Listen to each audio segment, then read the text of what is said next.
Economic Survey 2025-2026.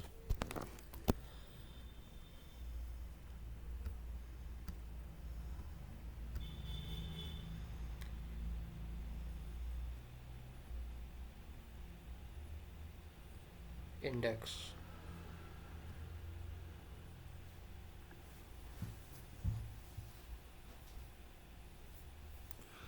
Preface. Expectations and the reality of 2025. The year 2025 may have begun with one set of expectations and ended with another for the world, India included. However, one notable continuity has been India's strong macroeconomic performance, evident in the post COVID period. Growth was strong in the first quarter and continued to improve in the subsequent two quarters. The central bank cut interest rates aggressively and loosened liquidity conditions. Macroprudential measures put in place in 2023 were relaxed since the underlying conditions had changed. The government announced significant tax breaks for households in the budget for the fiscal year 2026, that is FY26, in February. It achieved a fiscal deficit of 4.8% of GDP against the budgeted 4.9%, and announced a target of 4.4% for FY26, fulfilling the promise made in 2021 to reduce the Union fiscal deficit by more than half from 9.2% in FY21. India received credit rating upgrades from three credit rating agencies in 2025, starting with Morningstar DBRS in May, followed by S&P in August and R&I in September. S&P's upgrade of India from BBB minus to BBB was India's first credit rating upgrade from a major agency in nearly 2 decades. Although the President of the United States announced reciprocal tariffs of 25% on India in April, India was expected to strike an early agreement with the US administration and lower them. So, in August, when the American president announced an additional penal tariff of 25% on most of India's merchandise exports to the United States, on top of the reciprocal tariffs of 25% announced in April, it surprised many, since India was expected to be one of the early winners in the new tariff regime of the United States. Growth forecasts were revised downward, but in reality, growth accelerated due to a slew of structural reforms and policy measures. The government passed the most radical overhaul of the goods and services tax since its inception in 2017. Budget announcements on opening up nuclear power generation to the power private sector and the insurance sector to 100% foreign direct investment were implemented. The four labor codes were notified, and rules are expected to be in place in the next few months. The Ministry of Environment and Forest relaxed green cover norms for industries based on their polluting potential from the Uniform 33% mandate.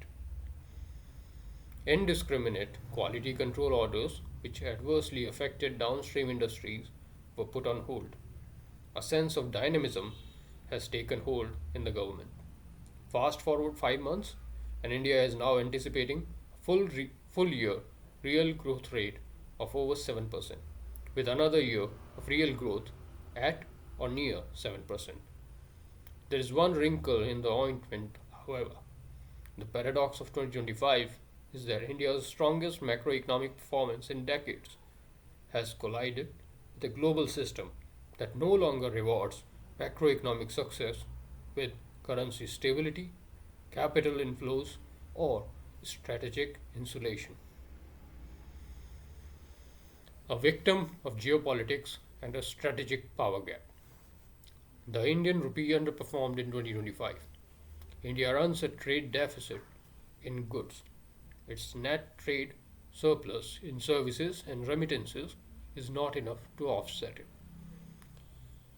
India depends on foreign capital flows to maintain a healthy balance of payments.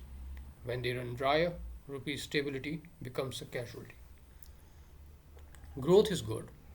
The outlook remains favorable. Inflation is contained, rainfall and agricultural prospects are supportive, external liabilities are low, banks are healthy, liquidity conditions are comfortable, credit growth is respectable, corporate balance sheets are strong, and the overall flow of funds to the commercial sector is robust. Policy dynamism and purposeful governance reinforce this backdrop. The rupee's valuation does not accurately reflect India's stellar economic fundamentals. In other words, the rupee, therefore, is punching below its weight. Of course, it does not hurt to have an undervalued rupee in these times, as it offsets to some extent the impact of higher American tariff on Indian goods, and there is no threat of higher inflation from higher priced crude oil imports now. However, it does cause investors to pause.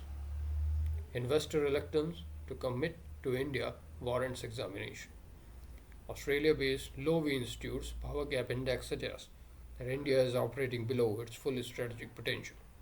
India's power gap score is minus 4.0, the lowest in Asia, excluding Russia and North Korea. India has its work cut out. It is a country of 145 crore people, aspiring to become a richer country within a generation, within a democratic framework.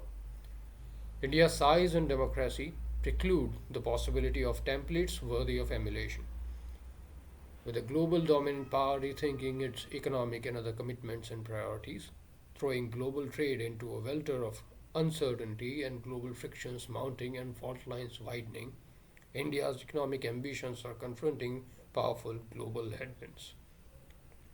Those same forces can be turned into tailwinds if the state, the private sector, and households are willing to align, adopt, and commit to the scale of effort that the moment demands. The task will be neither simple nor comfortable, but it is unavoidable. Three global scenarios for 2026. Although global growth and trade has held up better than expected, few are certain why this is the case. Hence, there is a lingering concern that the negative effects of the ongoing global political and economic turmoil may manifest with a lag. Fragility, uncertainty, and episodic shocks are increasingly structural features of the system, and the balance of risks has shifted perceptibly over the past year. Geopolitical competition has intensified, the security environment in Europe has become increasingly complex, and financial vulnerabilities associated with leveraged technology investments are looming. Trade policy is now shaped primarily by security and political consideration rather than efficiency or multilateral rules. Taken together, these developments suggest a world that is less coordinated, more risk averse, and more exposed to non-linear outcomes with a narrower margin of safety. Financial markets are already pricing this fragility. Gold rose from USD 2607 to USD 4315 per ounce in 2025. As of 26 January 2026, the price of gold per ounce in USD is 5101.34, reflecting a weakening dollar, expectations of persistently negative real rates, and the market's growing assessment of geopolitical and financial tail risks. The best case scenario for the world in 2026 is business as in 2025, but one that becomes increasingly less secure and more fragile. In this setting, with the margin of safety being thinner, minor shocks can escalate into larger reverberations. Financial stress episodes, trade frictions, and geopolitical escalations do not lead to systemic collapse, but they do create volatility and require governments to intervene more actively to stabilize expectations. This scenario is less about continuity and more about managed disorder, with countries operating in a world that remains integrated yet increasingly distressful. One can attach a subjective probability of around 40 to 45% to this scenario unfolding in 2026.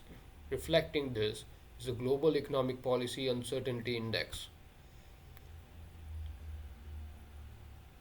which is held at Fed at St. Louis Fed,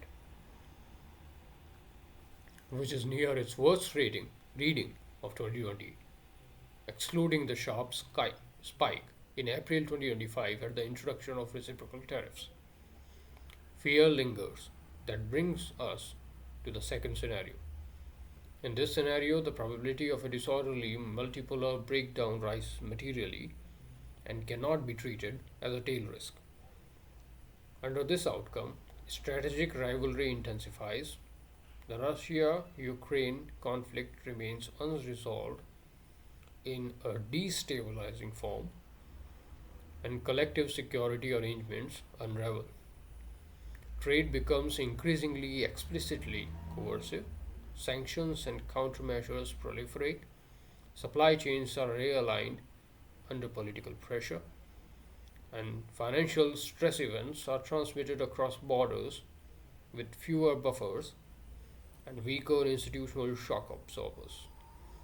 In this world, policy becomes more nationalized, and countries face sharper trade offs between autonomy, growth, and stability. One could attach a probability of around 40% to 45% to this scenario as well. Let us, for a moment, focus on the possibility that financial stress events are transmitted across borders with fewer buffers in place. On the eve of Christmas 2025, the Financial Times wrote, tech companies have moved more than $120 billion of data center spending off their balance sheet using special purpose vehicles funded by Wall Street investors, adding to concerns about the financial risks of their huge bet on artificial intelligence. The CEO of IBM openly questioned the economics of large language models, LLM based AI, reinforcing concerns about the financial risk of this huge bet. Given the leverage involved, a correction could have cascading effects across financial markets and the real economy. The sharp rise in the yields of Japanese government bonds is another warning sign. This leads us directly to the third scenario, with the residual probability of 10 to 20%, involving the risk of a systemic shock cascade in which financial, technological, and geopolitical stresses amplify one another rather than unfolding independently. The recent phase of highly leveraged AI infrastructure investment has exposed business models that are dependent on optimistic execution timelines, narrow customer concentration, and long duration capital commitments. A correction in this segment would not end technological adoption, but it could tighten financial conditions, trigger risk aversion, and spill over into broader capital markets. If such developments were to coincide with geopolitical escalations or trade disruption, the resulting interaction could produce a sharper contraction in liquidity, a sudden weakening of capital flows, and a shift towards defensive economic response across regions. While this remains a lower probability scenario, its consequences would be significantly asymmetric. The macroeconomic consequences could be worse than those of 2008 global financial crisis, running a marathon and a sprint at the same time. In all three scenarios, India is relatively better off than most other countries due to its strong macroeconomic fundamentals. But this does not guarantee insulation.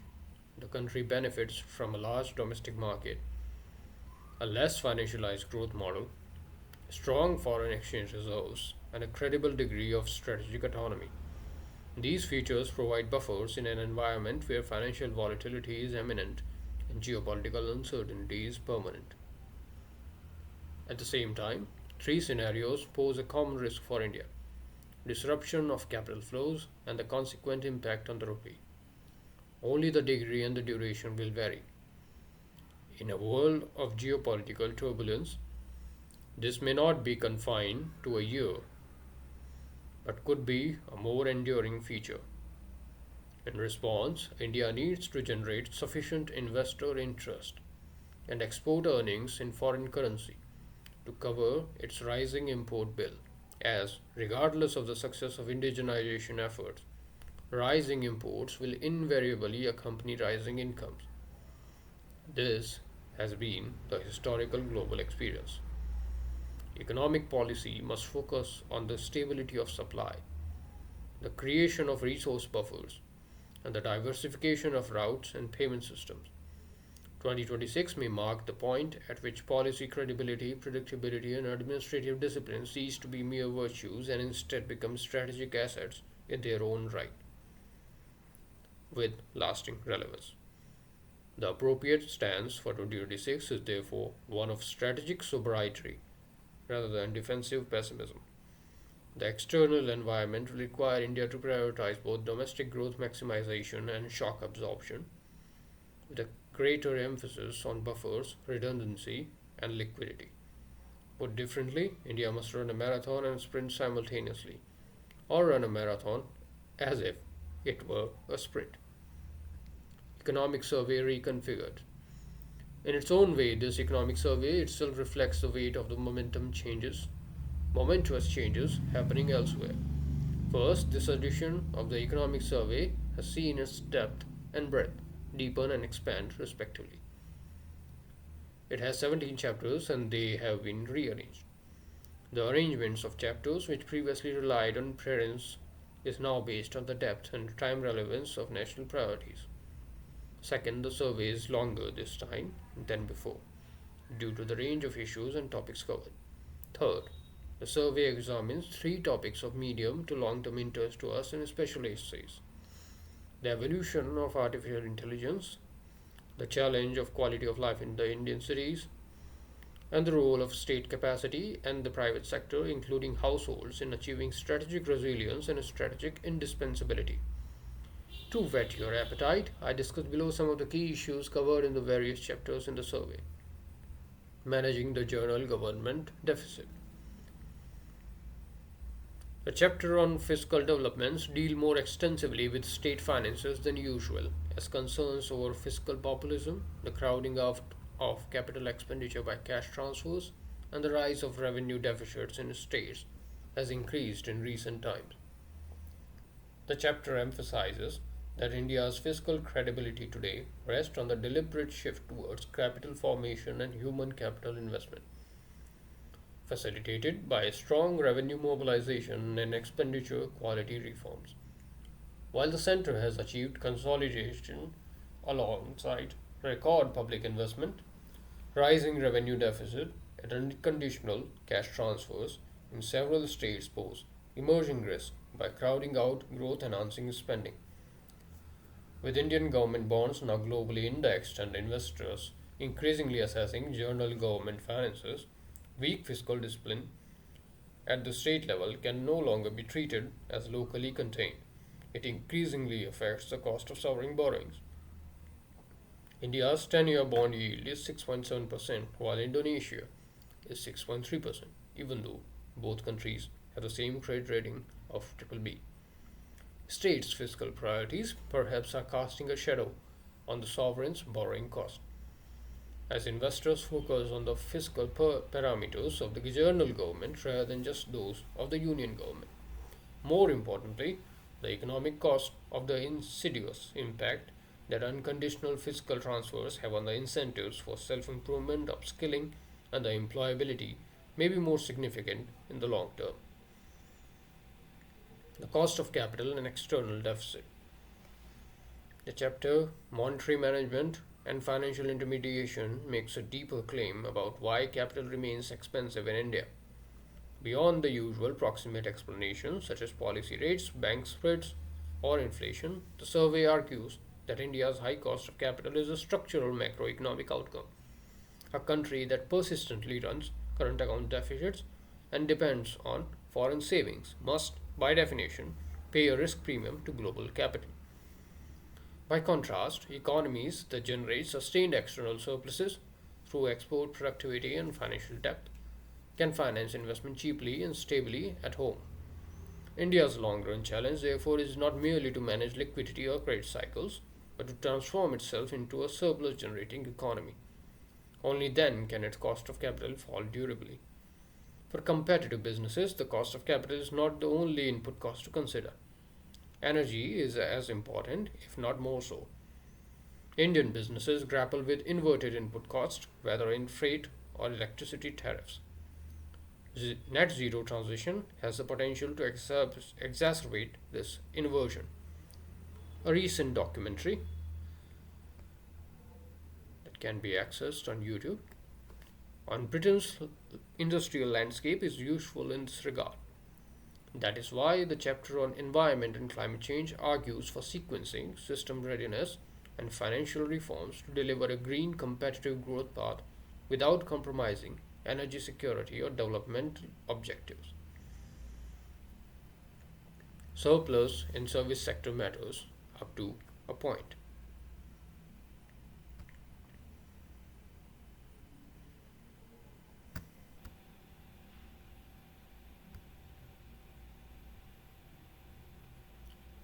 Surplus in services trade matters up to a point.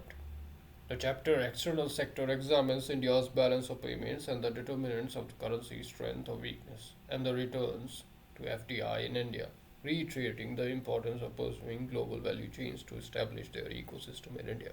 Currency strength, in general, or currency stability during crisis, has always eluded countries that could not become successful as significant exporters of manufactured goods. Countries with strong, stable currencies are known for their manufacturing excellence. India's export performance since the start of the millennium tells its own story. In general, services exports have outpaced goods exports.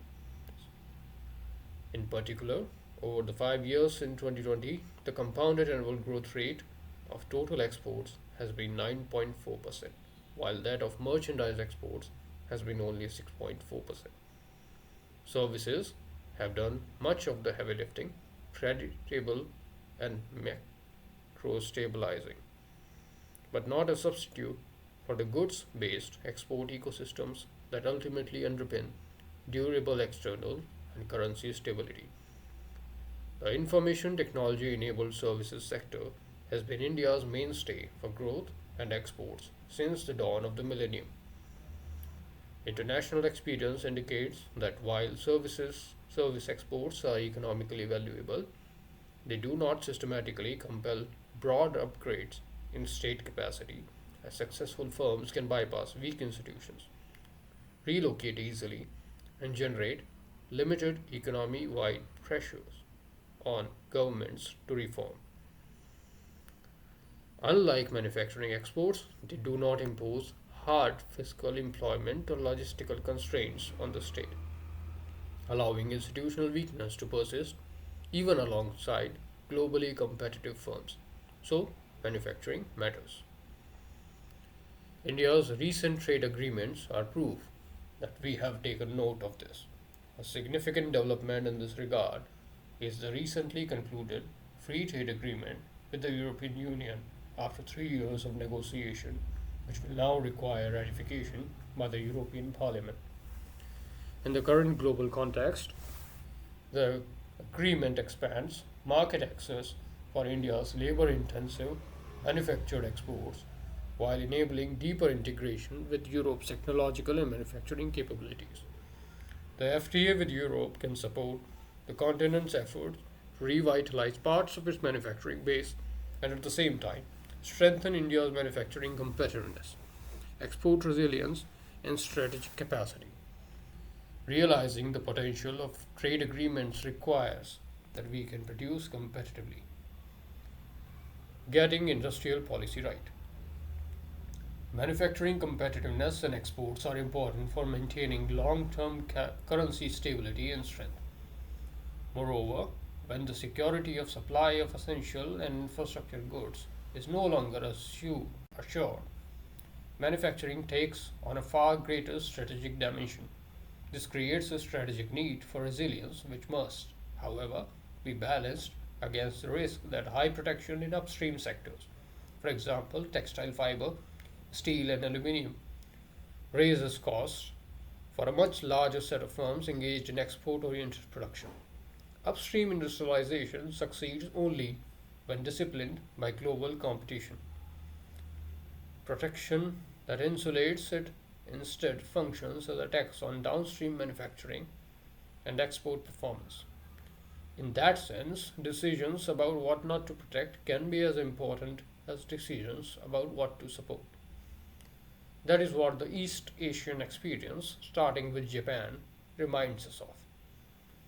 Accordingly, the chapter on industry's next leap argues that competitiveness will hinge on innovation, skilling, infrastructures or logistics, and MSME scaling to embed India as a high productivity manufacturing hub. But upstream inputs are costly and capital intensive. Lowering their cost of capital is a more efficient way to support them than rising import protection because it preserves downstream export competitiveness. That logic becomes unavoidable in a world where global manufacturing is anchored in China's scaled and integrated industrial systems, which effectively determine the international cost and technology frontiers that no national tariff wall can override. However, a lower cost of capital does not accrue easily to countries that are structurally savings deficient, that is, run current account deficits, and face enduring political incentives for fiscally accommodative policies. As a result, capital remains relatively expensive, and upstream producers find it more challenging to expand their scale or invest in efficiency. Hence, they seek the lazier alternative of negotiated shelter. Yet, without such expansion and efficiency gains, exports do not grow sufficiently to ease the current account constraint, and the underlying savings imbalance persists. The effort to correct one weakness thus creates another, a reminder of the of endogeneity of macroeconomic outcomes. The exogenous factor is the government, with its ability to frame laws, set rules, raise or lower taxes and tariffs, provide and price utilities, grant approvals and licenses within a reasonable time frame, and incentivize indigenization without sacrificing efficiency and endangering competitiveness. Against this backdrop, the principal strategic risk for India is less about any single external shock and more about a mindset that downplays structural discontinuities. Avoiding this risk is possible. The entrepreneurial state and more. First, we need to reimagine the state capacity in all its dimensions. To borrow Mariana Mazzucato's phrase, the state machinery needs to become an entrepreneurial state. The phrase an entrepreneurial state should not be misunderstood. It does not imply the commercialization of the state, such as state capitalism, nor does it suggest a privileging of private interest. Rather, it reflects to a deeper shift towards entrepreneurial policy making under uncertainty. A state that can act before certainty emerges, structures risk rather than avoids it, learns systematically from experimentation, and corrects course before paralysis. This is not an abstract aspiration. India has already begun to see elements of this approach in practice, from the creation of mission mode platforms in semiconductor and green hydrogen to the restructuring of public procurement to enable first of a kind domestic innovation and to state level deregulation compacts that replace inspection based control with trust based compliance. These are early signals of what an entrepreneurial state looks like when it moves from compliance to capability. Second, there is a need for a deeper system level institutional capacity, including a capable state and a private sector that understand that this phase of India's rise is not merely commercial but also geopolitical in its implications. Recent economic surveys have articulated a single coherent architecture for India's next phase of growth. Multiple compacts linking the union, the states, the private sector, academia, and citizens, combined with deep and sustained deregulation.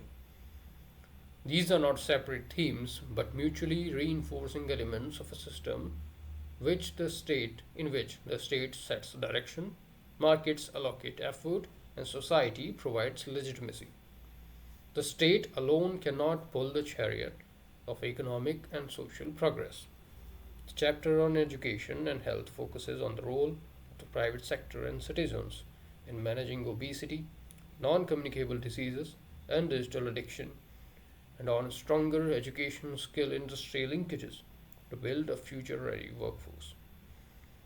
India's structural transformation, currently underpinned by sustained growth and a broadly stable macroeconomic framework, provides the basis for translating our economic size and momentum into strategic influence. In an uncertain and contested world, an entrepreneurial state and industry that can think beyond itself are needed to sustain and succeed in that endeavor.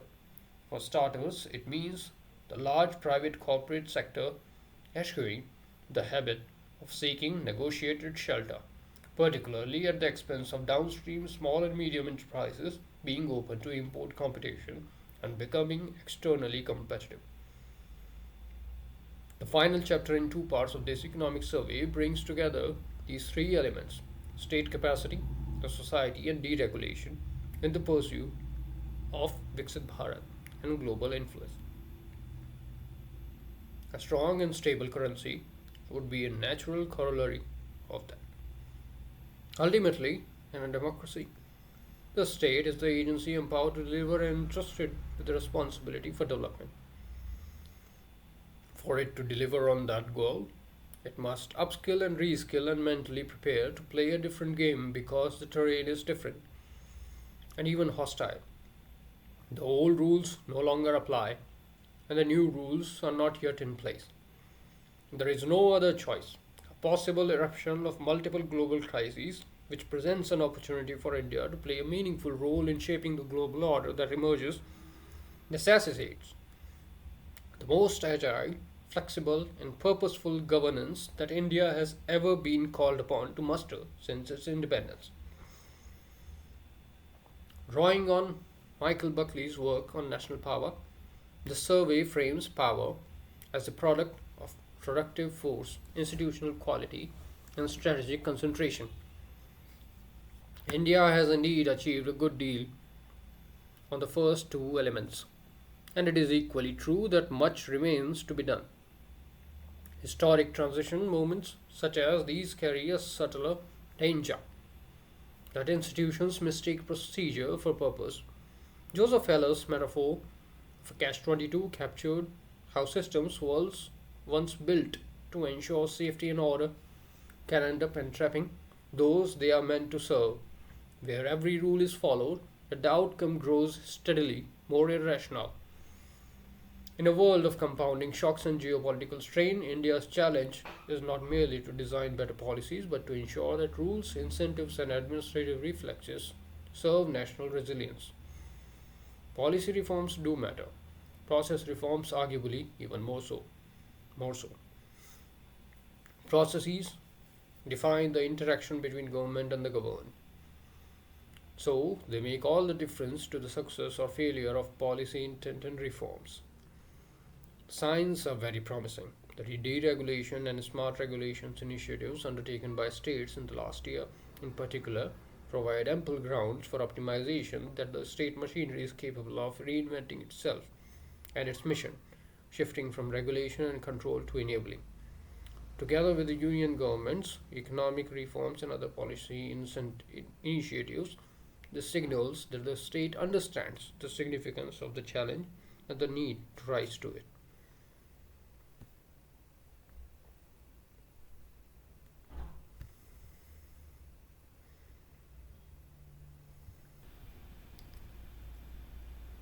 Upgrading India's potential growth. The first chapter of the state of the economy brings us back full circle to the present and the near term. The economy retains momentum and growth is likely to be sustained into FY27. The chapter also introduces our nowcasting model, which integrates high frequency indicators to assess growth in the ongoing and subsequent quarters. After 3 years of operational use and validation, the model has matured into a reliable tool for monitoring near term macroeconomic conditions in real time. Accordingly, the survey now revises India's potential growth rate to 7%, up from 6.5% 3 years ago, At that time, we correctly anticipated weaker global tailwinds, particularly from exports, but also noted that sustained domestic reforms and public investment could lift the economy's underlying growth capacity.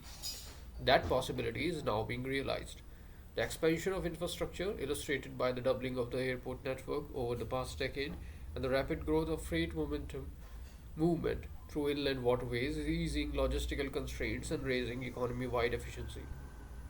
At the same time, while headline inflation continues to reflect volatility in food prices, the subdued trajectory of core inflation, excluding gold and silver, indicates a strengthening of supply side conditions across the economy, consistent with rising productive capacity and improved logistics. In parallel, sustained state level deregulation efforts are enabling small and medium enterprises to expand and integrate more effectively into formal value chains, elevating the economy's medium term growth potential.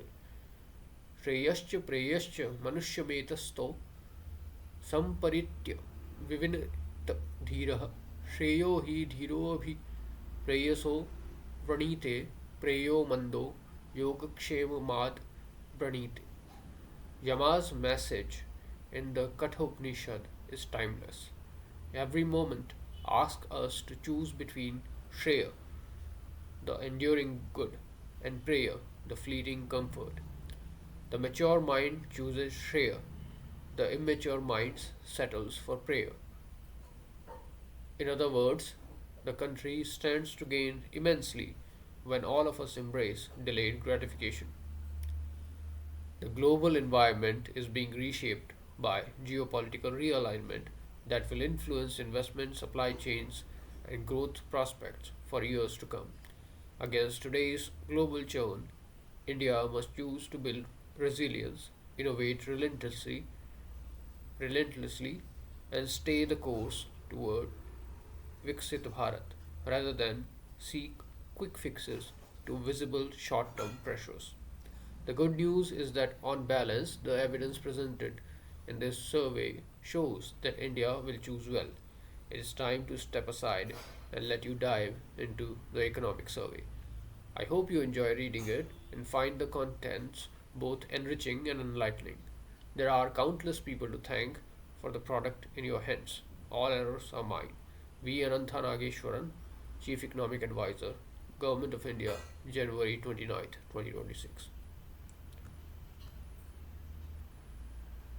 Acknowledgement.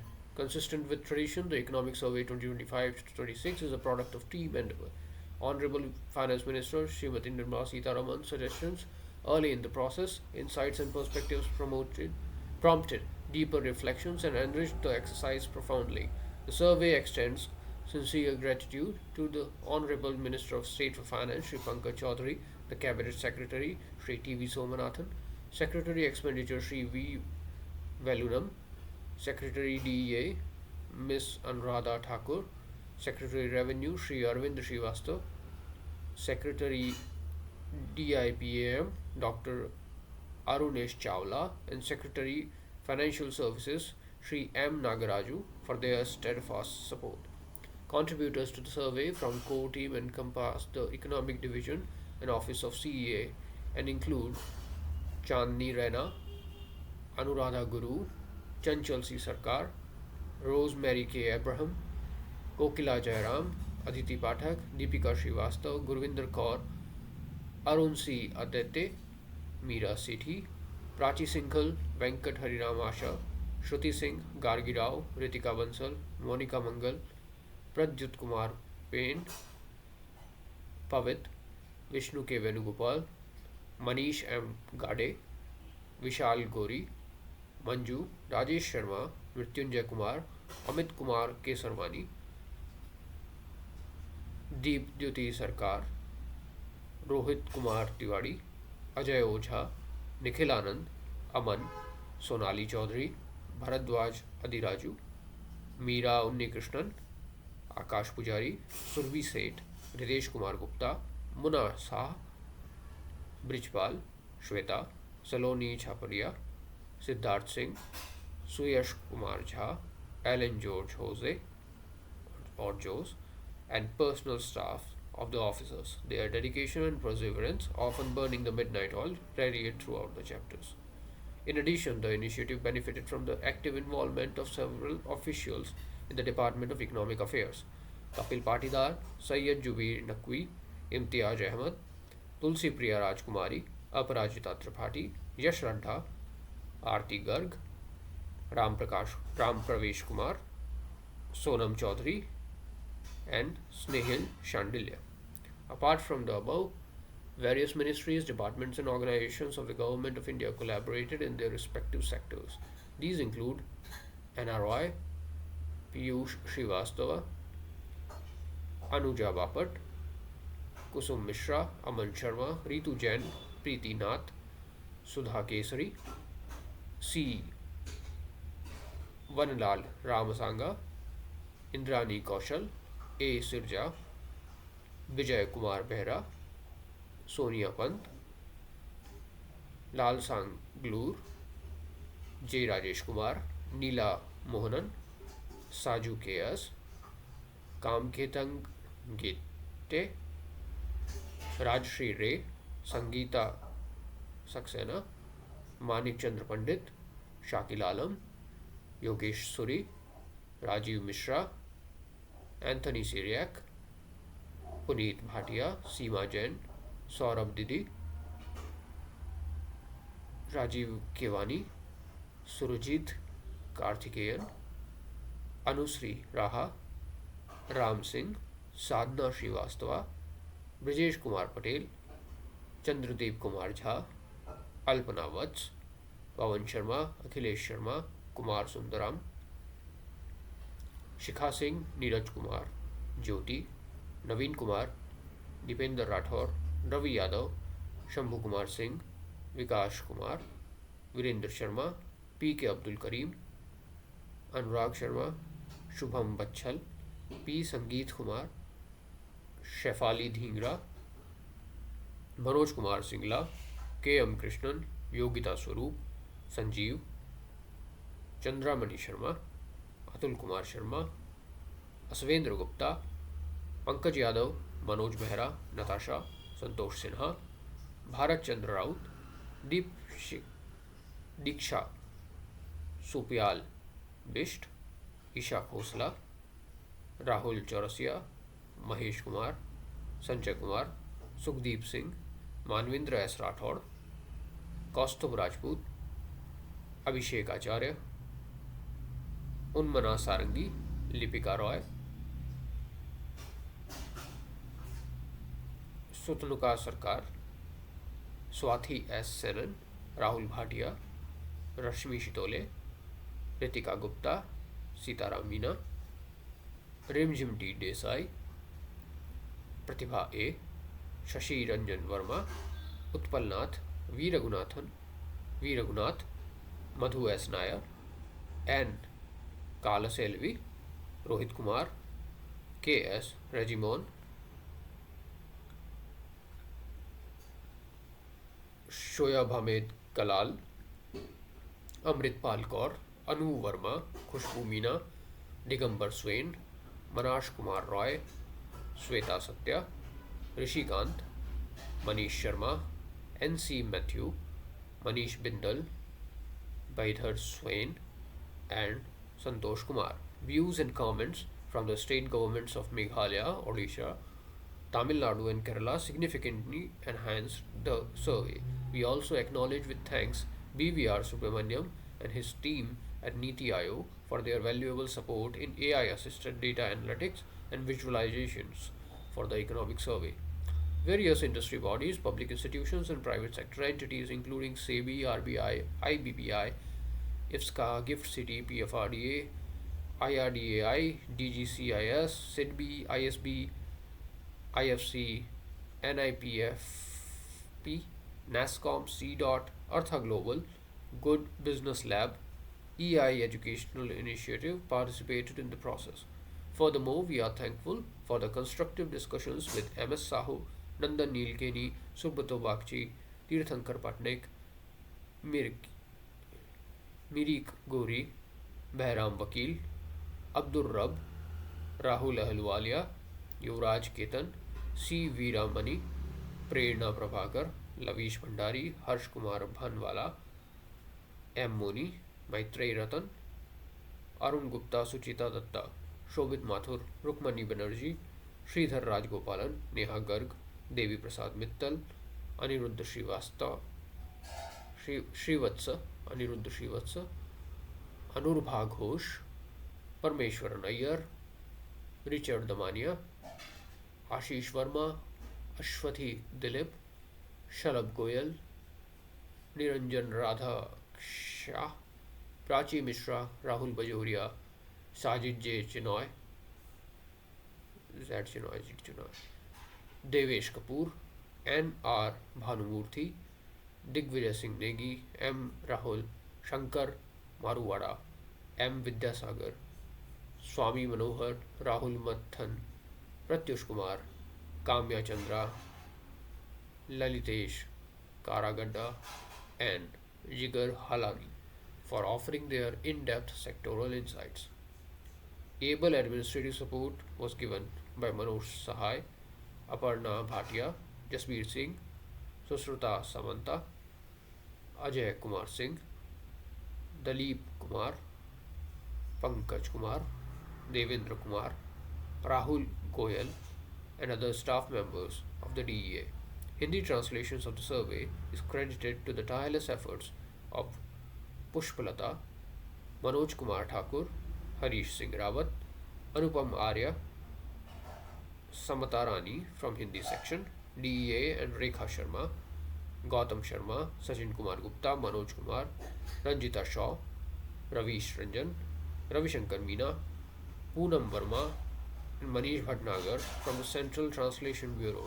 The Hindi version of the survey was typed by Paljar Lepcha, Santosh Gusain from the Directorate of Printing, Minto Road. The immaculate page setting of the English and Hindi versions of the survey was done by Ijur Rahman, Deepak Agrawal, Divyansh Chokkar, Adit Agrawal, and Neeru from Signature Printers. The cover page was ideated in-house and designed by Ijur Rahman. We thank the Government of India Press, Minto Road, for delivering the printed copies of this economic survey amidst pressing deadlines. Last but not least, the economic survey expresses its profuse thanks to the loved ones of all those involved. The survey would not have been possible without their encouragement and patience. We are Ananthanageshwaran, Chief Economic Advisor, Ministry of Finance, Government of India.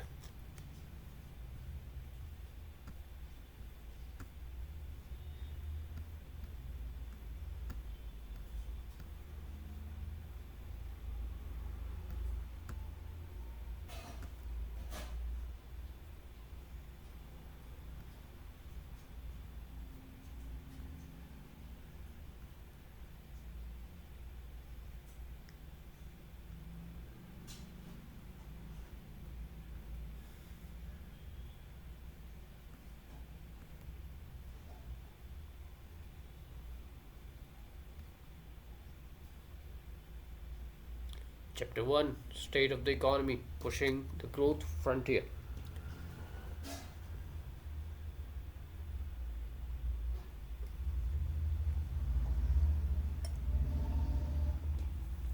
The global economic environment remains uncertain, shaped by geopolitical tensions, trade disruptions, and divergent growth and inflation outcomes across major economies. While global activity has shown resilience in the near term, underlying vulnerabilities persist, including elevated fiscal pressures, fragmented supply chains, and an increased reliance on economic policy instruments for strategic purposes. Against this backdrop, the Indian economy has maintained strong growth momentum in FY26. The first advance estimates place real GDP growth at 7.4%, with growth largely driven by domestic demand. Private consumption and capital formation continue to support expansion, while services remain the key contributor on the supply side. Manufacturing activity has strengthened and agriculture has provided stability, notwithstanding structural constraints. The chapter analyzes demand and supply side developments during the first half of FY26, supported by high frequency indicators for the third quarter. It highlights the role of consumption and investment in sustaining growth, even as external demand provides incremental support amid challenging global conditions. To supplement official estimates, the chapter also uses high frequency indicators and an in house nowcasting framework to assess near term growth trends. The chapter reviews key macroeconomic fundamentals including inflation, financial sector conditions, fiscal developments, external sector performance, and labor market trends. Inflation has moderated, financial sector balance sheets remain healthy, and fiscal policy continues to strike a balance between supporting growth and consolidation. The external sector remains manageable, supported by services exports and adequate financial foreign exchange reserves. Looking ahead, while global uncertainties remain elevated, domestic growth drivers are expected to continue supporting economic activity. With macroeconomic stability in place and ongoing efforts, the economy appears well positioned to sustain growth in the near term. The outlook for FY26 is shaped by these domestic strengths alongside evolving external conditions.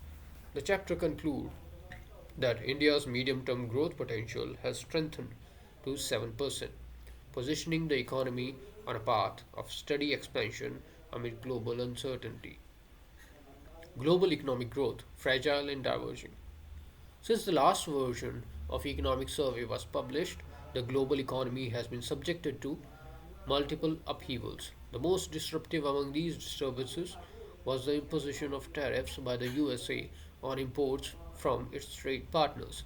The long promised reciprocal tariffs, announced in April 2025, initially sparked concerns about lower growth and higher inflation in the global economy, which have proven to be transient in the short run. This was due to multiple reasons. Trade agreements between the US and, certain trading partners have considerably lowered the US effective tariff rates. According to IMF's World Economic Outlook (WEO) October 2025, US households and businesses increased their spending ahead of expected tariff hikes. In some instances, delays in tariff implementation allowed businesses to postpone raising prices and front load their exports. As a result, global economic activity has remained relatively stable in the short term.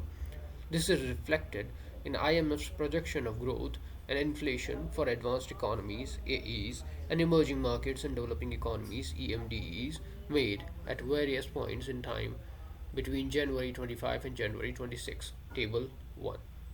Growth in EMDEs for the year 2025 is eventually higher than the levels projected in April 25, while that of AEs is projected to be better than initially feared, primarily driven by strong growth in the US. For the year 2025, inflation in advanced economies is expected to have remained stubbornly high by 40 basis points compared to initial projections, while that in emerging markets and developing economies is expected to have declined further. These aggregate statistics, however, hide emerging frailties in economic activity within and across countries. Growth in the US has remained strong, primarily driven by investment in artificial intelligence (AI). Total IT investment, which also includes spending by businesses on equipment and software to facilitate AI use, has accounted for nearly half of the GDP growth in recent quarters, helping to mitigate the negative effects of trade tariffs on growth. This is taken from Bank of International Settlements report financing the AI boom from cash flow to debt.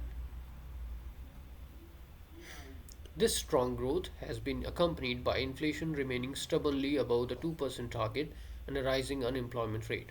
While inflation in Europe is broadly trending towards European Central Bank's target, growth in the region's economies have been mixed. Forecasts by European Commission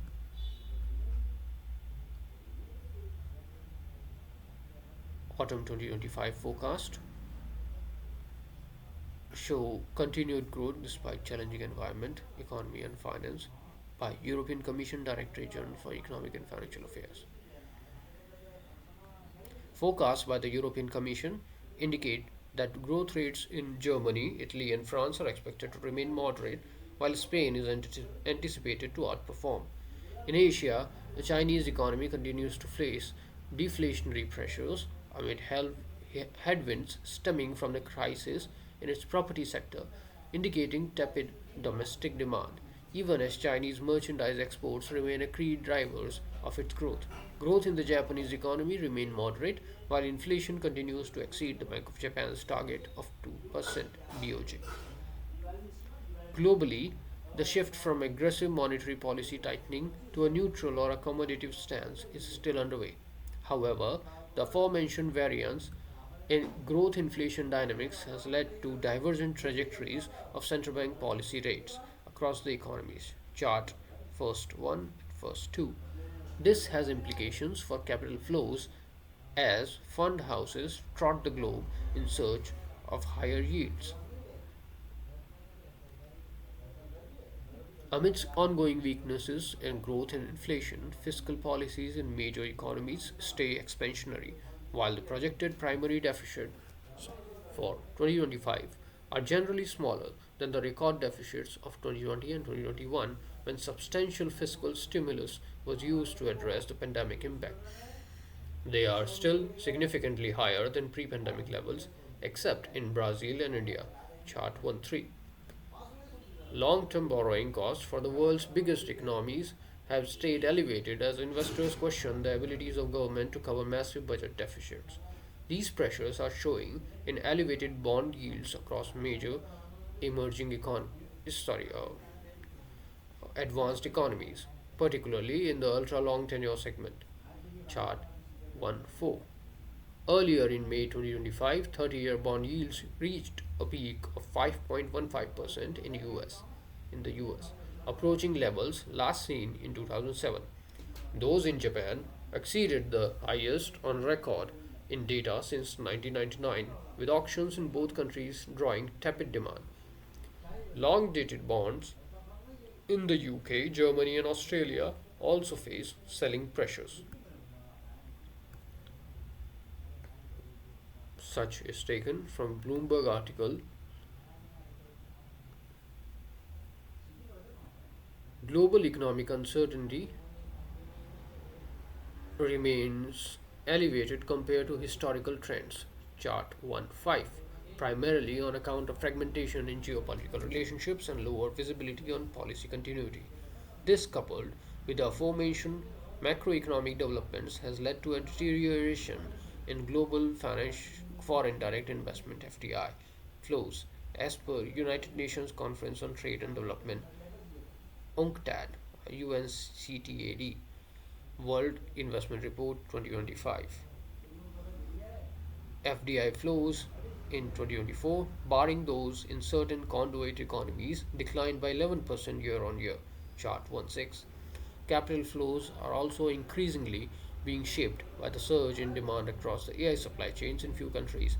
While FDI flows in the most developed countries fell, they rose by 19.7% in US. Amongst the top 10 highest value greenfield projects announced in 2024, four were in semiconductor manufacturing, with three of them located in the United States.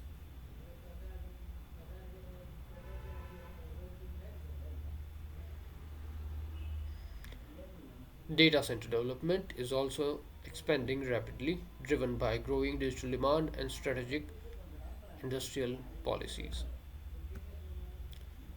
The global economy has entered a phase in which geopolitical considerations exert a much stronger influence than they did in the 2010s. Rapidly evolving country alignment and supply chains, as well as technological developments, necessitate supplementing traditional economic assessments with a geopolitical perspective. In this context, Box 1.1 elaborates on the resurgence of economic statecraft and the implications for our development strategy. Box 1.1. The resurgence of economic statecraft and the imperative of achieving strategic resilience and indispensability. Over the past few years, economic statecraft, broadly defined as the deliberate use of economic means to achieve strategic ends, has witnessed a rapid resurgence. This shift reflects rising geopolitical competition, concerns over technological dominance, and vulnerabilities exposed in traditional global value chains. How does economic policy differ from economic statecraft? Economic policy employs traditional instruments, including fiscal, monetary, and trade tools, to achieve economic objectives such as reducing deficits, controlling inflation, promoting economic growth. Economic statecraft goes a step further by employing economic tools to achieve foreign policy or national security objectives, such as compelling a country to stop hostilities with a third party or to liberalize its markets. Economic statecraft is not new. Historical examples include the Megarian decree imposed by Athens on ancient Greece. The Megarian decree was an economic sanction imposed by Athens on the city state of Megara around 432 BCE, just before the outbreak of Peloponnesian War. Under the decree, Megarian merchants were barred from markets and ports controlled by the Athenian Empire, effectively cutting the city off from regional trade and severely damaging its economy. Although Athens justified the measures on religious and legal grounds, that Megarians were cultivating sacred lands belonging to Demeter and were harboring runaway slaves. It was widely seen as a strategic attempt to assert dominance and punish Megara, an ally of Sparta. Sparta demanded the repeal of the decree, and Athens' refusal significantly escalated tensions, contributing to the onset of the war. The episode is often cited as one of the earliest examples of economic sanctions being used as a tool of statecraft, highlighting how trade restrictions can precipitate major geopolitical conflicts.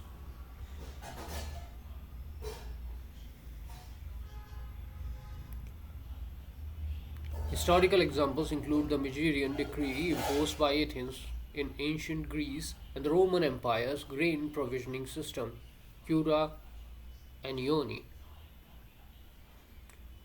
It involved the procurement, storage, and distribution of grain largely sourced from provinces such as Egypt and North Africa, which were then under Roman control, and later included free and subsidized grain distributions to Roman citizens. Administered by state officials and backed by imperial authority, the Cura Anioni was both an economic and political instrument aimed at preventing famine, controlling food prices, and maintaining social stability. It is often regarded as one of the earliest examples of large scale public welfare and state intervention in the markets.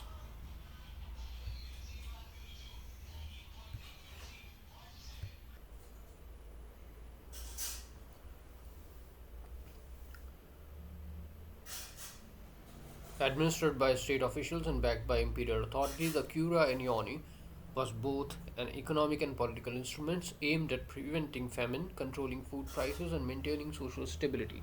It is often regarded as one of the earliest examples of large scale public welfare and state intervention in markets.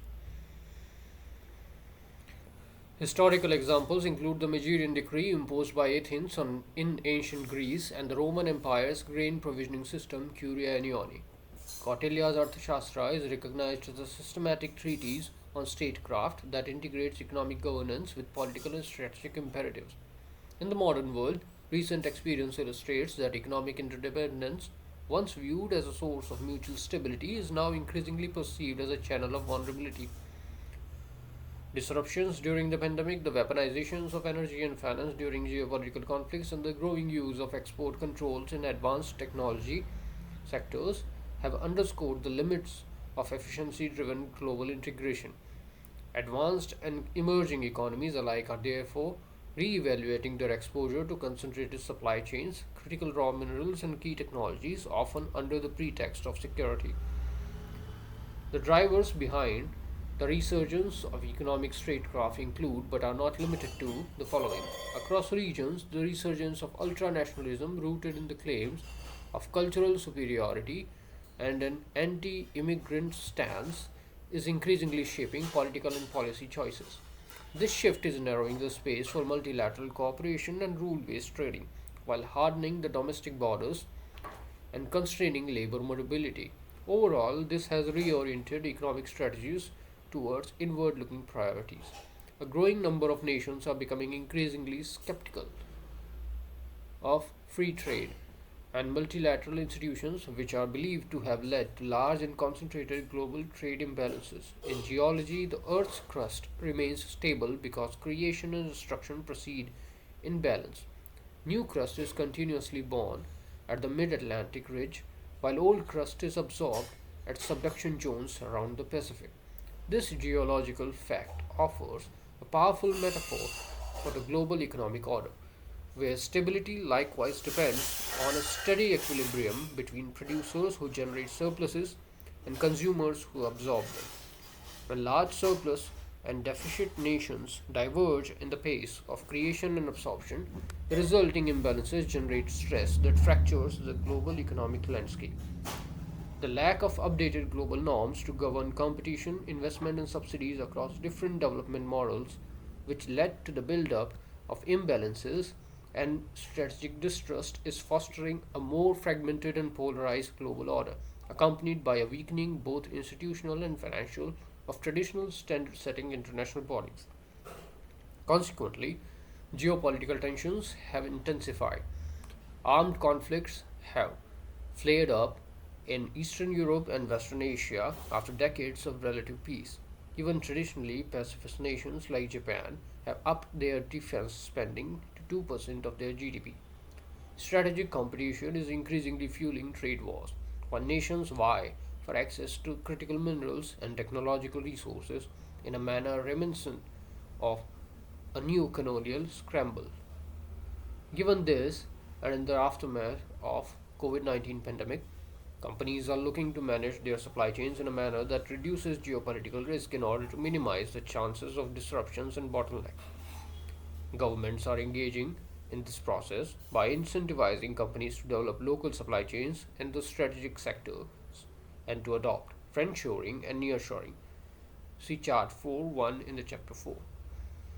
Countries are increasingly focusing on emerging strategic industries such as renewable energy, electric vehicles, critical minerals, semiconductors, and AI, which are viewed as critical for economic growth, national security, and supremacy, and in the process, advancing state support, including as equity investments into bigger industrial players who otherwise would not have been in the perimeter for state benefits.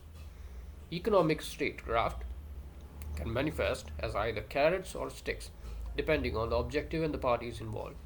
Tools of economic statecraft can be broadly categorized into the domains of trade, capital, and other tools. Some recent examples of tools deployed include US export controls on critical technologies. The United States has imposed extensive export controls on advanced semiconductors and associated manufacturing equipment to constrain China's access to next generation AI and chip technologies, expanding coverage based on the end use and foreign direct product rules.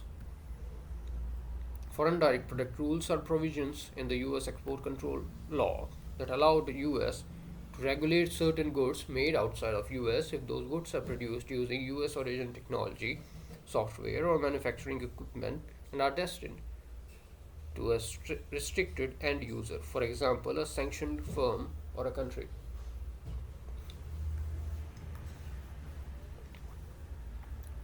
These measures aim to hinder strategic military and civilian capabilities in rival states. Dual use and critical mineral export restrictions.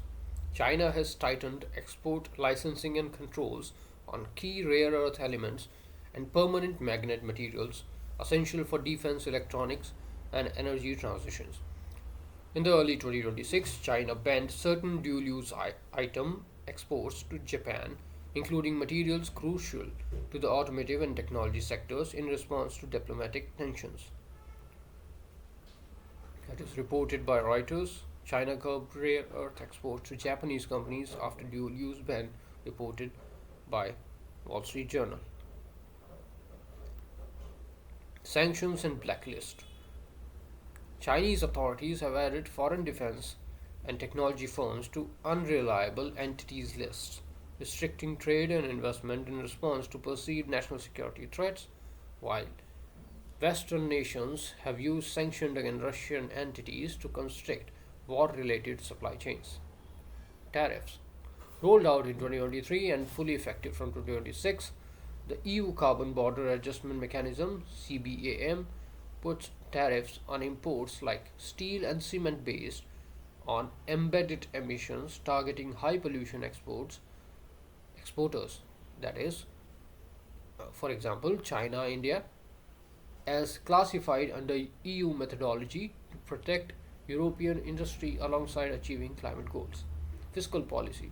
Fiscal policy is inherently a form of statecraft. It primarily hinges on the allocation of expenditures and the extent to which the fiscal deficit can be expanded and financed during a geopolitical crisis. Currently, for instance, European economies face the challenge of balancing demands for increased defense spending to ensure external stability, augmented social spending to sustain internal stability, enhanced green initiatives to promote climate stability, and adherence to strict fiscal deficit or public debt to GDP ratio targets to retain economic stability. China utilizes its fiscal power to construct infrastructure in other countries through its Belt and Road Initiative, aiming to enhance its trade and economic dominance. Against this backdrop, India's reforms and economic performance over the previous decade has helped it stay relevant and resilient, capable of withstanding and adapting to external economic pressures and statecraft without disproportionate disruption. We must now move a step further and focus on deliberately cultivating strategic indispensability. Strategic indispensability arises where an economy offers goods, services, and roles that are sufficiently critical to global value chains that partners cannot easily substitute, thereby reducing the effectiveness of coercive measures. As a large and rapidly growing economy, India possesses scale, diversity, and capabilities that can anchor it firmly within global economic networks. By strengthening these domestic capabilities, maintaining macroeconomic stability, and actively shaping rules and standards in emerging areas such as digital public infrastructure, India can ensure that integration works as a source of influence and insurance rather than vulnerability. In an era where economic instruments are increasingly used as tools of statecraft, building such indispensability is central to safeguarding growth, policy space, and economic long-term economic sovereignty. This mechanism this mechanics are detailed in chapter 16, part 1 and part 2 of this survey. Against this backdrop, this chapter reviews the performance of the Indian economy as reflected in the first advanced estimates for FY26. It analyzes the demand and supply side drivers of growth during the first half of FY26, supplemented by an assessment of high frequency indicators for the third quarter. The chapter then examines key macroeconomic fundamentals, including trends in inflation, financial sector conditions, fiscal policy, external stability, and labor market developments. It concludes with an assessment of the near term outlook for the economy as it heads into FY27. Trends in the domestic economy. Advanced estimates for the FY26 reflects strong growth momentum.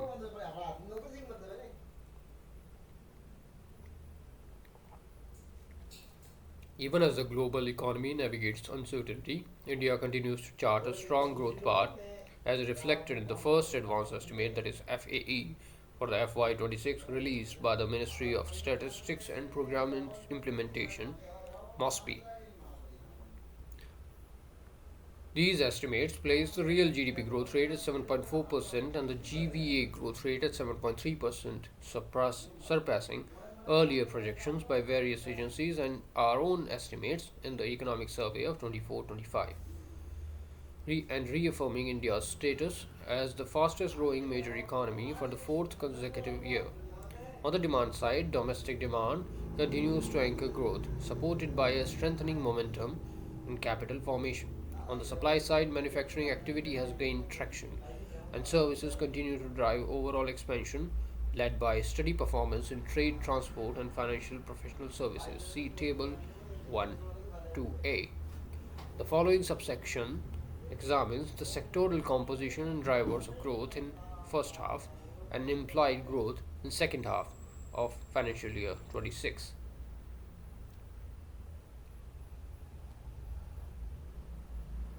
Demand side. Domestic drivers anchor GDP growth in FY26. Domestic demand continues to underpin economic growth in FY26. According to FAE, first advance estimates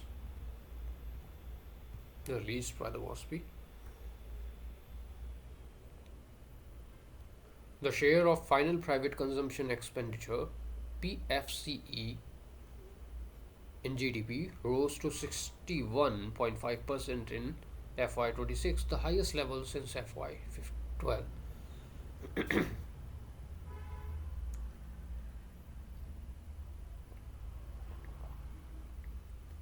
This is corroborated by the strong performance during the first half of the year, with PFCE growing by 7.5% in first half of FY26 and its share in GDP rising to 61.4%.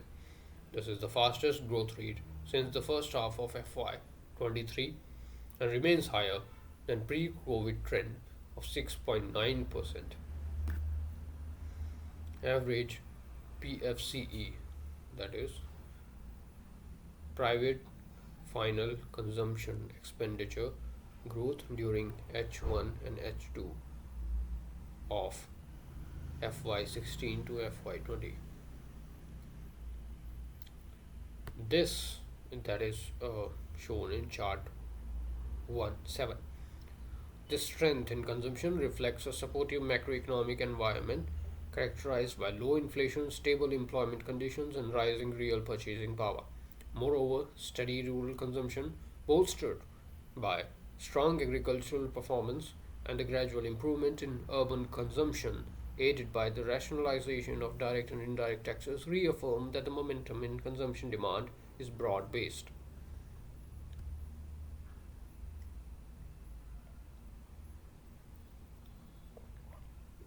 It is to be noted that implicit H2 estimates derived from the FAE indicate a slight moderation in consumption growth.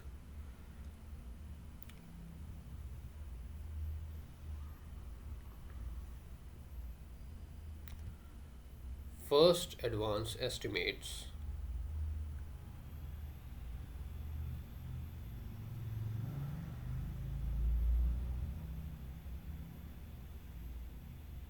indicate a slight moderation in consumption growth. First advance estimates, however, are based on an extrapolation of financial year 25 consumption levels using data available up to November and are therefore subject to revision as additional information becomes available. Subsequent estimates incorporating full year data will provide a more complete assessment of private consumption performance during financial year 26, including the impact of recent tax reforms. Currently, the strong consumption growth observed in first half, along with supportive high frequency indicators during third quarter of FY26, suggests that private consumption is likely to remain resilient throughout the year. The key high frequency indicators for the third quarter of FY26, including automobile and tractor sales as well as air passenger traffic, signal the continuation of robust demand conditions. Table first 3. Furthermore, in the November 25 round of NABARD Rural Economic Conditions and Sentiment Survey,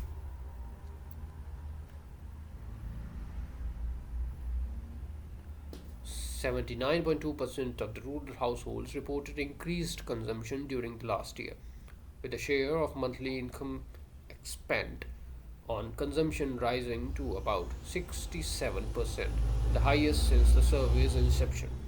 This buoyancy in consumption demand can be attributed to the positive impact of GST rate rationalization and softer inflation, improving the real purchasing power of rural non farm income.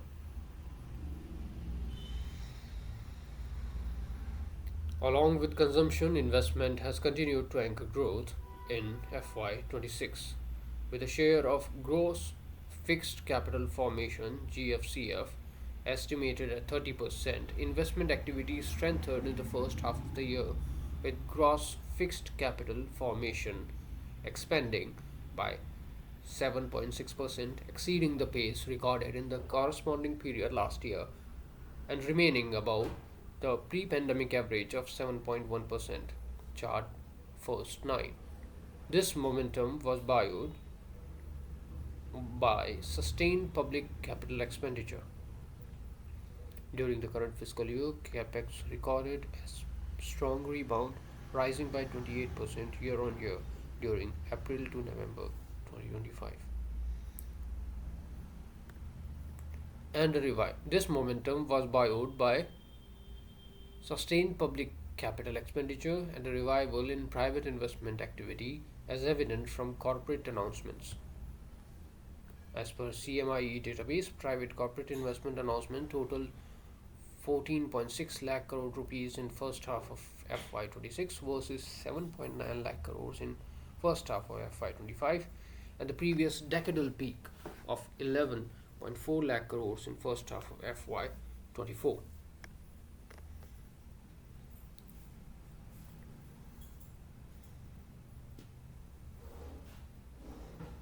Reflecting this strength, the share of GFCF in GDP remained steady at 30.5% of first half of FY26, well above the pre-pandemic average of 28.6%.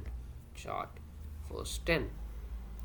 Together, these developments indicate a strengthening of the investment cycle supporting growth.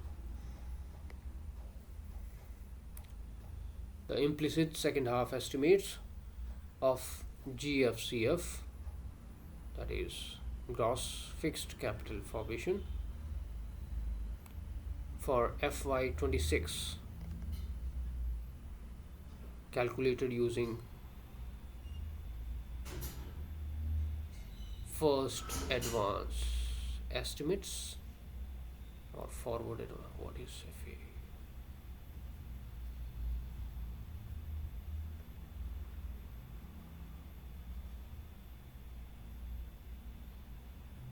First advance estimates.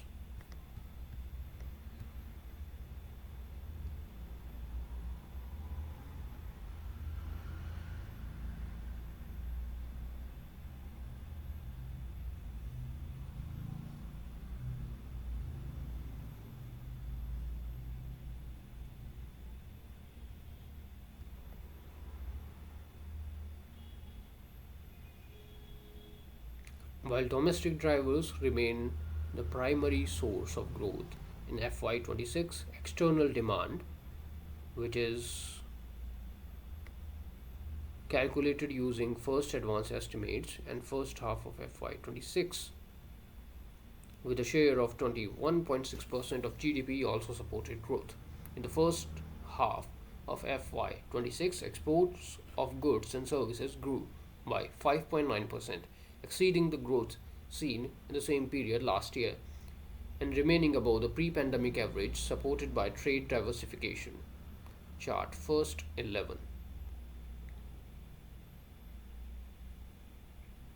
Services exports have continued to provide a stable anchor for growth, partially offsetting the greater volatility in goods exports amid tariff related uncertainties.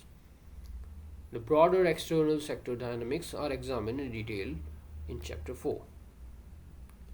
The implicit second half estimates for exports of goods and services suggests that trade activity is likely to remain resilient. At the same time, trade data for third quarter of FY26 indicates some softening in export growth with core goods. Core is non-petroleum and non-gem jewelry export and jewelry export.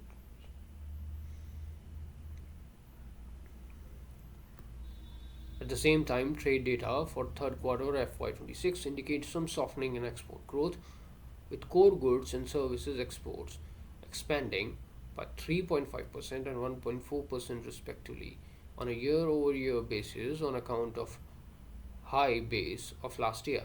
Looking ahead, export momentum is expected to strengthen, supported by advancing bilateral trade negotiations with the United States, trade agreements with other major economies, and continued efforts to diversify export markets.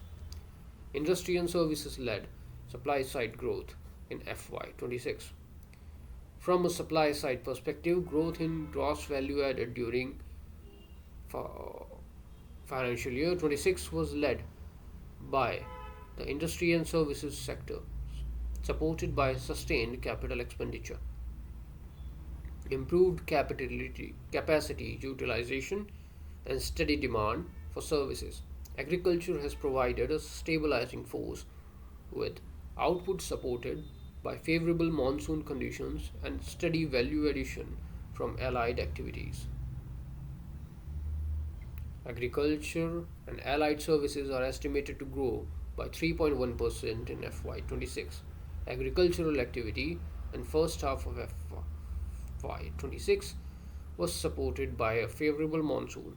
Agricultural GVA, that is gross value added, grew by 3.6% higher than the 2.7% growth recorded in first half of FY25, but remained below the long-term average, that is FY16 to FY25, of 4.5% seen in chart first 13.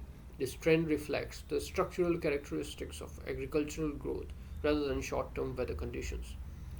Crop sector growth, which accounts for more than half of agricultural gross value added, has been marked by significant year on year variability and has not exhibited a sustained upward trend, reflecting limited productivity gains over time.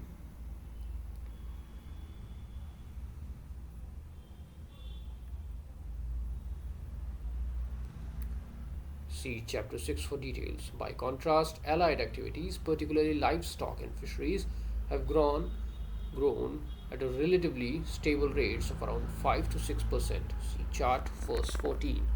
As their share in the agricultural GVA has increased, aggregate agricultural growth has increasingly reflected a weighted outcome of volatile crop performance and a relatively stable expansion in allied sectors.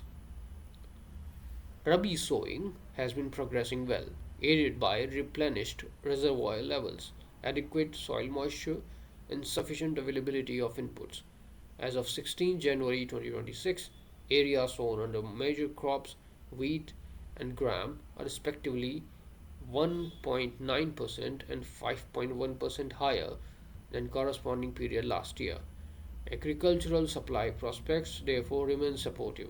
This is expected to strengthen farm income and increase rural demand, enabling agriculture to provide a steady contribution to overall growth momentum in the second half of FY26. Regarding the industry, a concern is often raised about its declining share in GVA. The compression in manufacturing's GVA share stems from relative price effects rather than reflecting a decline in manufacturing activities. See section GDP deflectors, manufacturing's reversal in terms of trade in chapter 5, and higher intermediate consumption, which reduces net value added relative to sectors with greater pricing power, particularly services. In real, that is constant price terms, manufacturing share has remained steady at around 17 to 18%. Chart first 16. Manufacturing's gross value of output GVO has remained broadly stable at around 38%, comparable to services, indicating that output has been sustained. Moreover, in FY26, the industrial sector is expected to gain momentum, growing at 6.2%, up from 5.9% in FY25.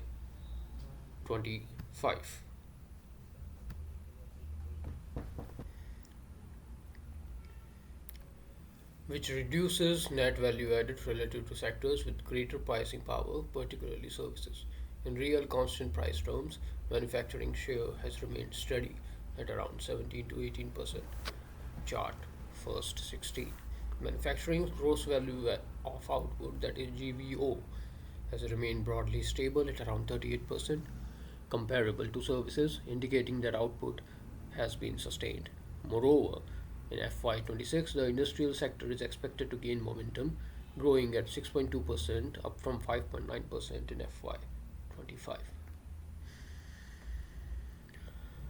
And this assessment is supported by developments in the first half of FY26. The sector recorded growth of 7% in the first half of FY26, exceeding the growth of 6.1% in first half of FY25 and the pre-COVID trend of 5.2%. Chart first 17. Manufacturing was primary driver, expanding by 8.4%, reflecting resilient demand conditions and improved utilization of existing capacities. Capacity utilization in manufacturing remained above its long run average during this period, which is according to Governor's Statement Monetary Policy Assessment 25-26, Reserve Bank of India. That is reflecting resilient demand conditions and improved utilization of existing capacities. Capacity utilization in manufacturing remained above its long run average during this period. Growth in electricity, gas, water supplies, and other utilities were relatively modest at 2.4%, lower than their pre pandemic trend. The mining sector contracted by 1.8%, partially due to disruptions caused by excessive rainfall. Despite weather related disruptions, construction activity recorded a 7.4% growth, lower than in first half of FY25 but underpinned by sustained public capital expenditure and ongoing momentum in infrastructure projects. See Chapter 9 for details. Overall, industrial growth remained broad based, with most segments performing above their pre pandemic level. The high frequency indicators for third quarter of FY26, including the PMI, Purchasing Managers Index, manufacturing, IIP, manufacturing, and e-way bill generation, signal a strengthening of manufacturing activity underpinned by robust demand. Table first 5. Construction indicators such as steel consumption and cement production have witnessed a steady growth. Looking ahead, momentum in industrial activity is expected to remain buoyant, boosted by the rationalization of GST and a favorable demand outlook. Services sector performance. Services, true to its label as a stabilizing component of the GVA, is established to have grown by 9.1% in FY26, up from 7.2% in FY25, indicating a further acceleration in services led expansion. GVA in services grew by 9.3% in first half of FY26, exceeding the 7% growth recorded in first half of FY25 and the pre-pandemic average of 7.9%. Chart first 18. This momentum gained further traction in first half of FY26, with the share in GDP rising to 53.6%, surpassing the levels in first half of FY25 and the pre-pandemic period. Within the services sector, all subsegments have grown past 9%, save for heavily COVID impacted trade, hospitality, transport, communication, and related services, which is still 50 basis points away from the pre pandemic average. Implicit estimate for first second half suggests a continuation of the services sector's momentum, supported by resilient domestic demand and steady export activity. The high frequency indicators for third quarter of FY26 corroborate this assessment. Services PMI reading, port cargo traffic,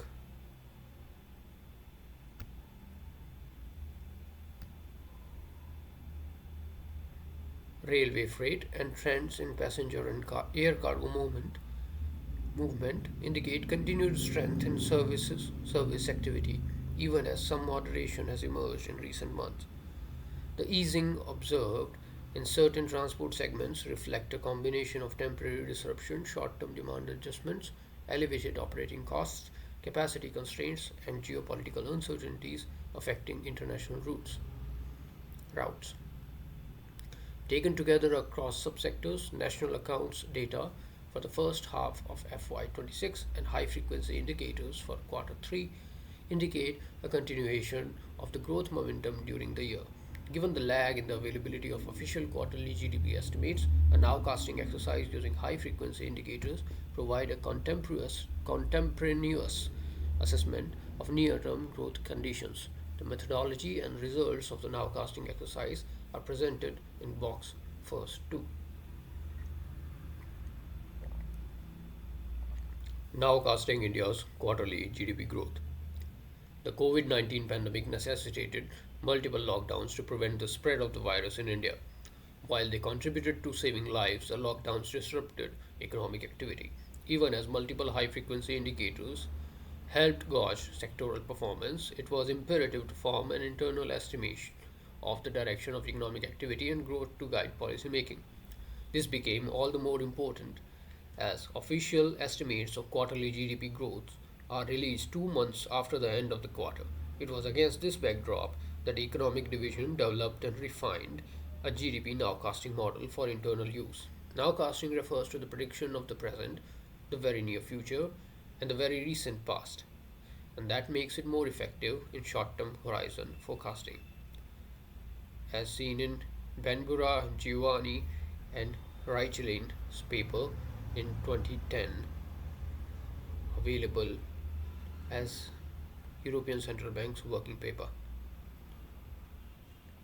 The basic principle of nowcasting is the exploitation of the information which is published early and possibly at higher frequencies than the target variable of interest in order to obtain an early estimate before the official figure becomes available. For instance, multiple high frequency indicators, that is HFIs, published at monthly frequencies can be used to estimate GDP, which is published quarterly data. Among the multiple HFIs, high frequency indicators, 17 indicators with strong correlation with quarterly GDP growth are chosen.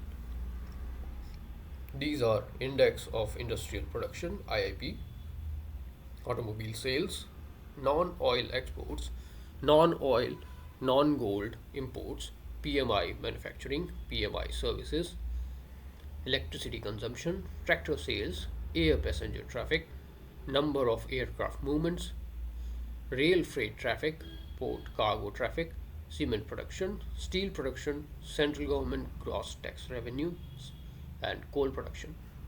The dataset spans January 2006 through the most recent available period. Methodology.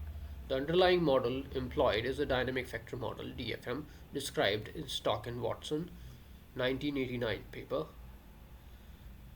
New indexes of coincident and leading economic indicators by National Bureau of Economic Research, Macroeconomic Annual 1989. The DFM is a statistical model used to capture the shared dynamics of multiple time series by representing them as a function of a few unobserved, that is, latent factors. These factors summarize the co-movement among the observed variables while isolating idiosyncratic noise. The model can be expressed in a state space framework comprising an observation equation and a state equation. The observation equation links the observed variable yt, an n by 1 vector, and the latent factor ft, a k by 1 vector, as follows the equation, where the Greek symbol is the n by k matrix of factor loadings and the error term et is the n by 1 vector of idiosyncratic errors assumed to be uncorrelated across series and over time. The state equation model the evolution of the latent factors ft.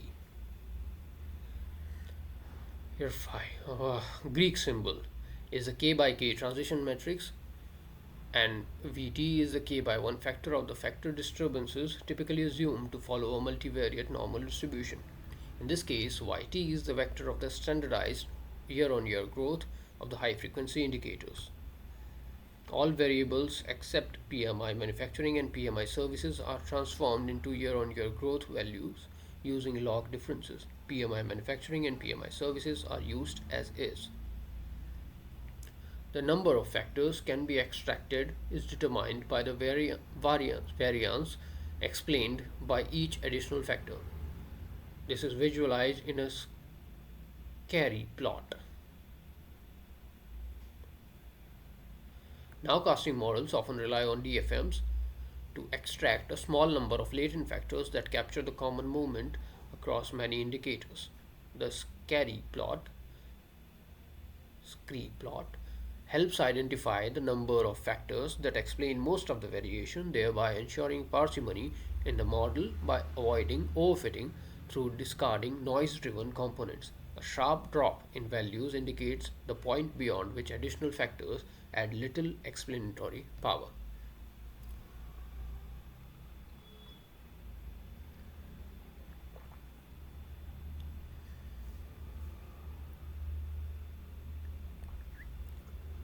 The factors which explain the maximum variance in the movement of these transformed HFIs is used for estimating DFM here. Once the monthly factor is extracted, it is then resampled to a quarterly frequency, taking the mean of the monthly factor values within each quarter. This quarterly factor is then used as an exogenous variable in modeling GDP growth as an autoregression integrated moving average with exogenous inputs REMAX process. With the parameters P1, D0 and Q is 1. Inter alia, it's as an RMX process with AR1, I0, MA1.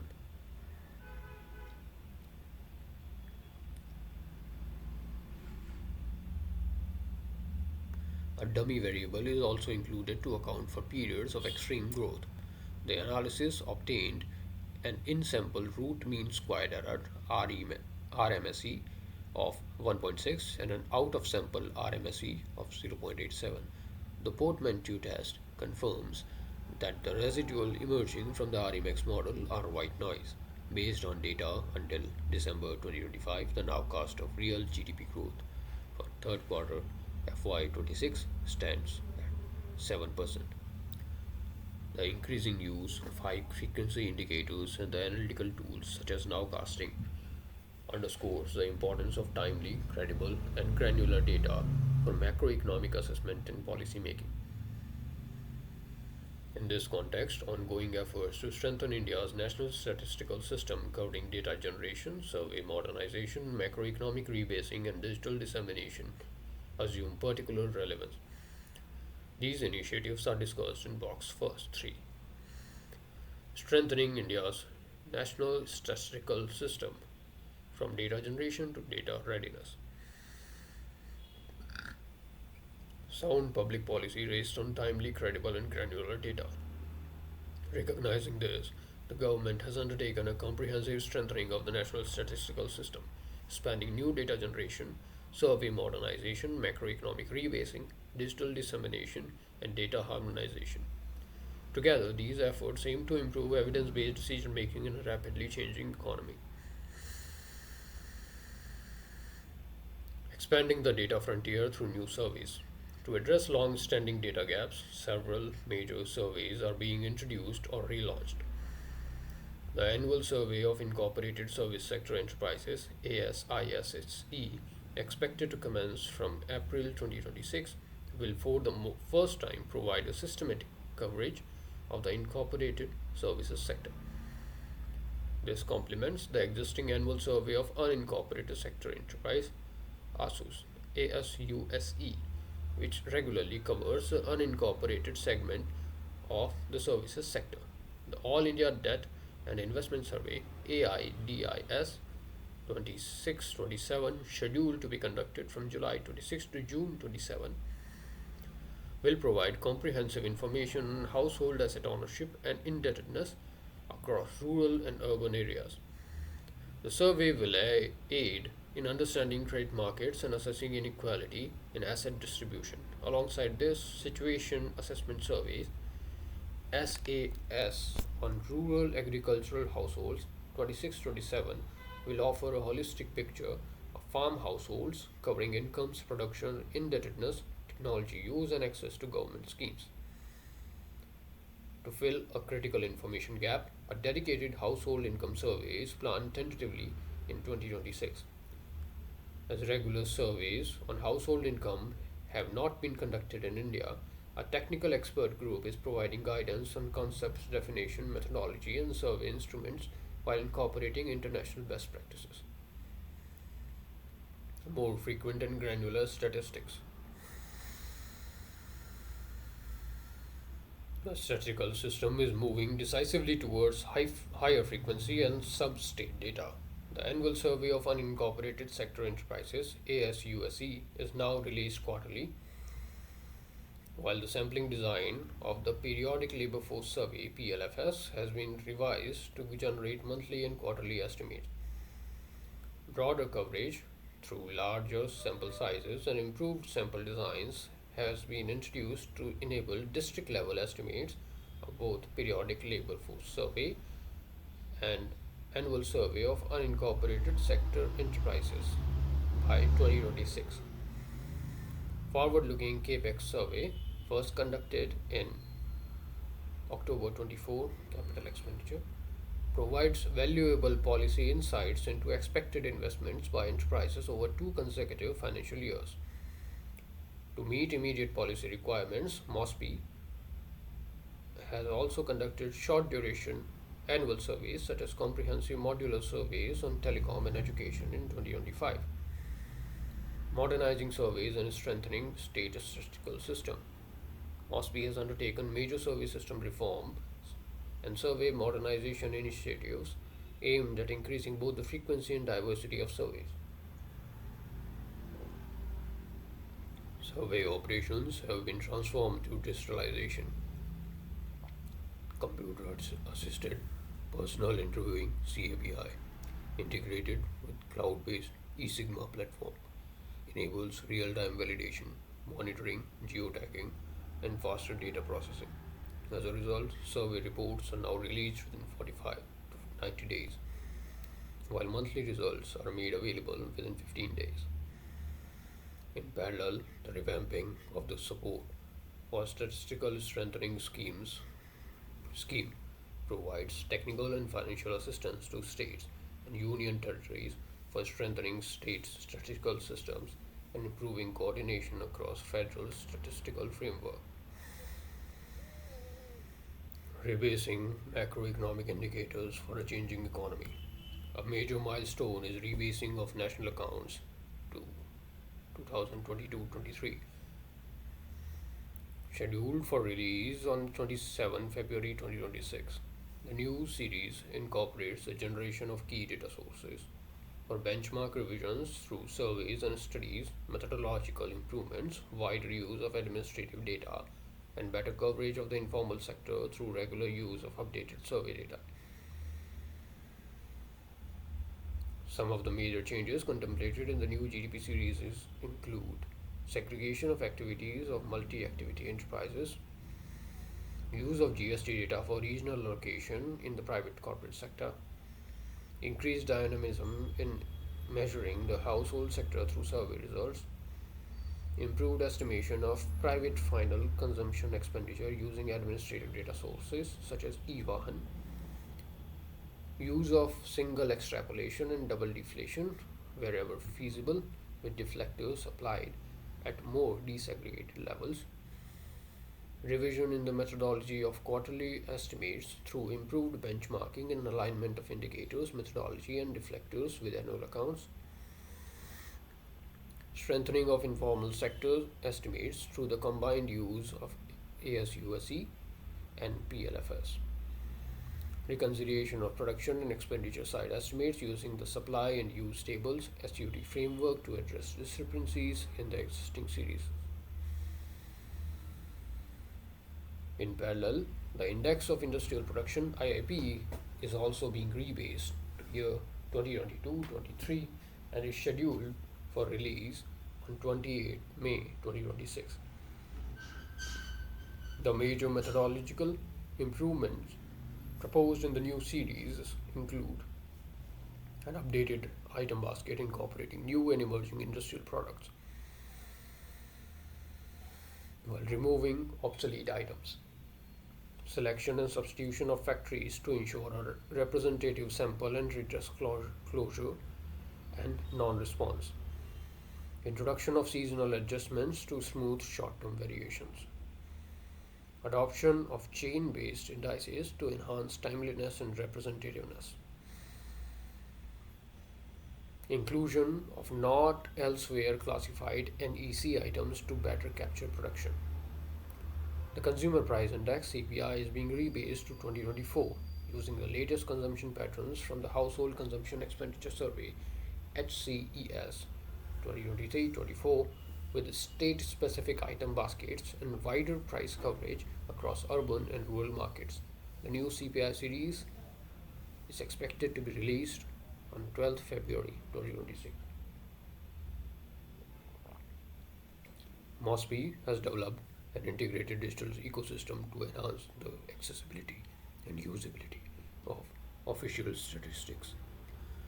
The eSankhya portal provides access to 770 indicators covering 18 statistical products and comprising approximately 136 million records sourced from MOSPI, RBI, and other ministries through dashboards, APIs, and customized downloads.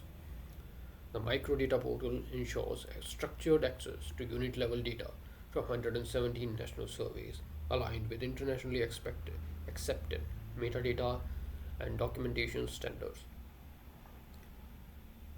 Mobile access through GOI Stats app, extensive visualization tools and platforms such as PyMana, project assessment, infrastructure monitoring, and analytics for nation building. For monitoring large public projects have significantly expanded the reach and impact of official data. Toward data harmonization and AI readiness, efforts are underway to harmonize datasets across ministries and states through common standards, classification, and unique identifiers. The National Metadata Structure (NMDS 2.0) and the Statistical Quality Assessment Framework (SQAF), aligned with UN standards, aim to improve data quality, transparency, and interoperability. Metadata repositories and standard operating procedures for resolving definitional divergences are laying the foundation for an integrated AI ready national statistical system. Taken together, these reforms mark a shift from periodic data collection to a continuous technology enabled and policy responsive statistical system, strengthening the foundations of evidence based governance in India. Assessment of domestic macroeconomic fundamentals. Inflation dynamics in the economy. A demand led growth in the economy has unfolded alongside a marked easing of inflation, which has improved real purchasing power and supported consumption. Domestic inflation dynamics of FY26 April December reflect a broad based easing of price pressures led by a sharp disinflation in food prices. See chart first 21. Headline CPI inflation declined to 1.7%, driven primarily by corrections in vegetable and pulse prices, supported by favorable farm conditions, supply side interventions, and a strong base effect.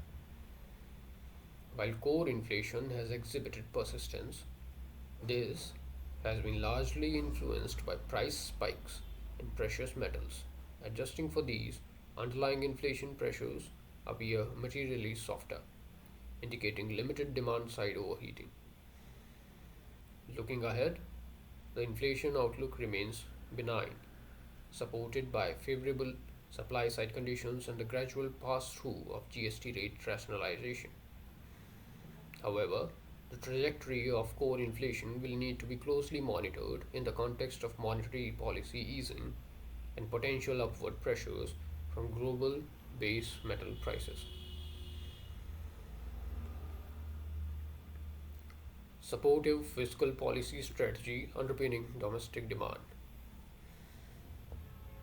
The momentum in domestic demand and capital formation observed And FY26 has been underpinned by a prudent fiscal policy strategy characterized by steady revenue mobilization and calibrated expenditure rationalization. The gross tax revenue collection has progressed resiliently during the year, with direct tax collections reaching nearly 53% of the budgeted annual target as on November 2025. Indirect tax collections has also remained robust despite lower inflation and import volatility, with across GST collection with gross GST collections in absolute terms recording multiple all-time highs during the year. Recent tax policy reforms, including the restructuring of personal income tax and the rationalization of the GST rate, have supported consumption demand while sustaining revenues in absolute terms. On the expenditure side, capital outlays recorded a strong year over year increase, reaching nearly 60% of the budgeted allocation by November 25. Also, the growth in revenue expenditure remained contained, reinforcing the quality of public spending.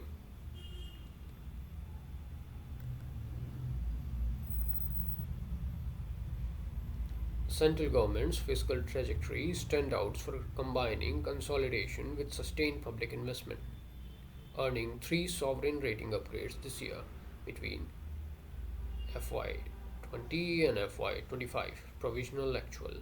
The share of capital spending in total central government expenditure increased from about 12.5% to 22.6%, with effective capex as a share of GDP rose from roughly 2.6% to 4%.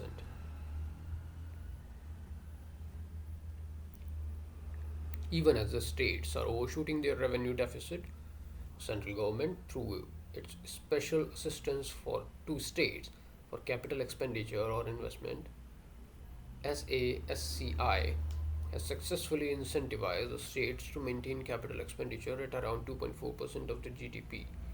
The expansion of unconditional cash transfers across several states has contributed to the rising revenue expenditure, with implications for fiscal space and public investment at the state level. See Chapter 2.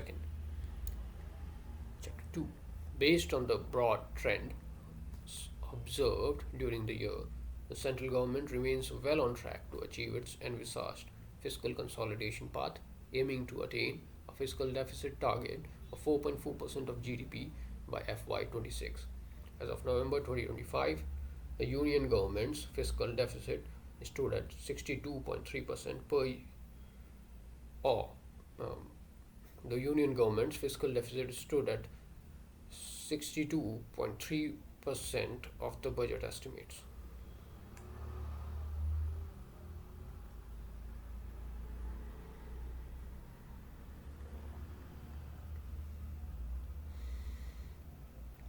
Markets have acknowledged and rewarded the government's commitment to fiscal discipline through lower sovereign bond yields, with the spread over US bonds declining more than half. Chart first 22.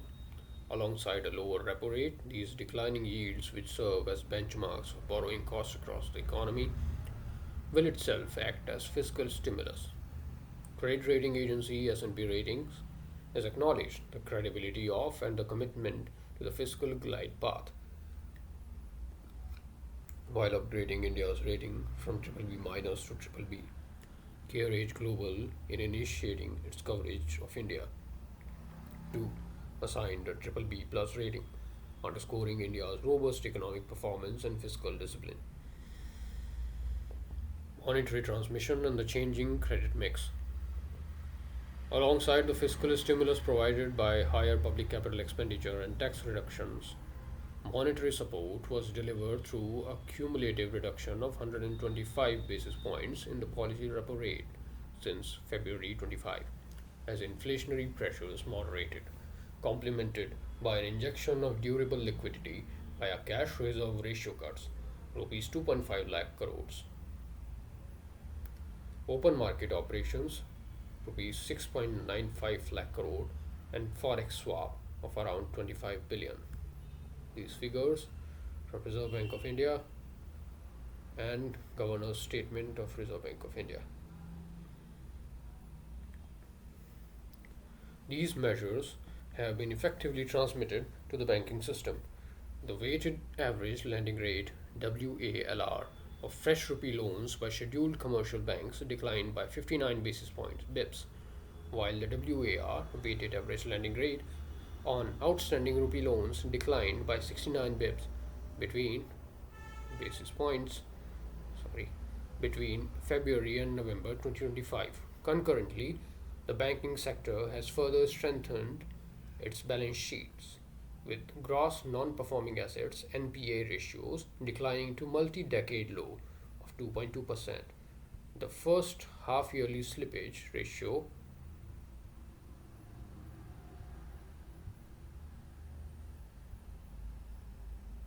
remaining stable at 0.7% and profitability improving, supported by higher profit after tax and robust net interest margins. While year-on-year growth of outstanding non-food credit stands at a reasonably stable rate of around 11.4% as of November 2025, chart first 23, India's commercial sector is tapping into alternative sources of financing, thereby offsetting any moderation in bank credit. The faster transmission of monetary policy has enabled market based financial instruments to serve as a viable funding source for large corporations.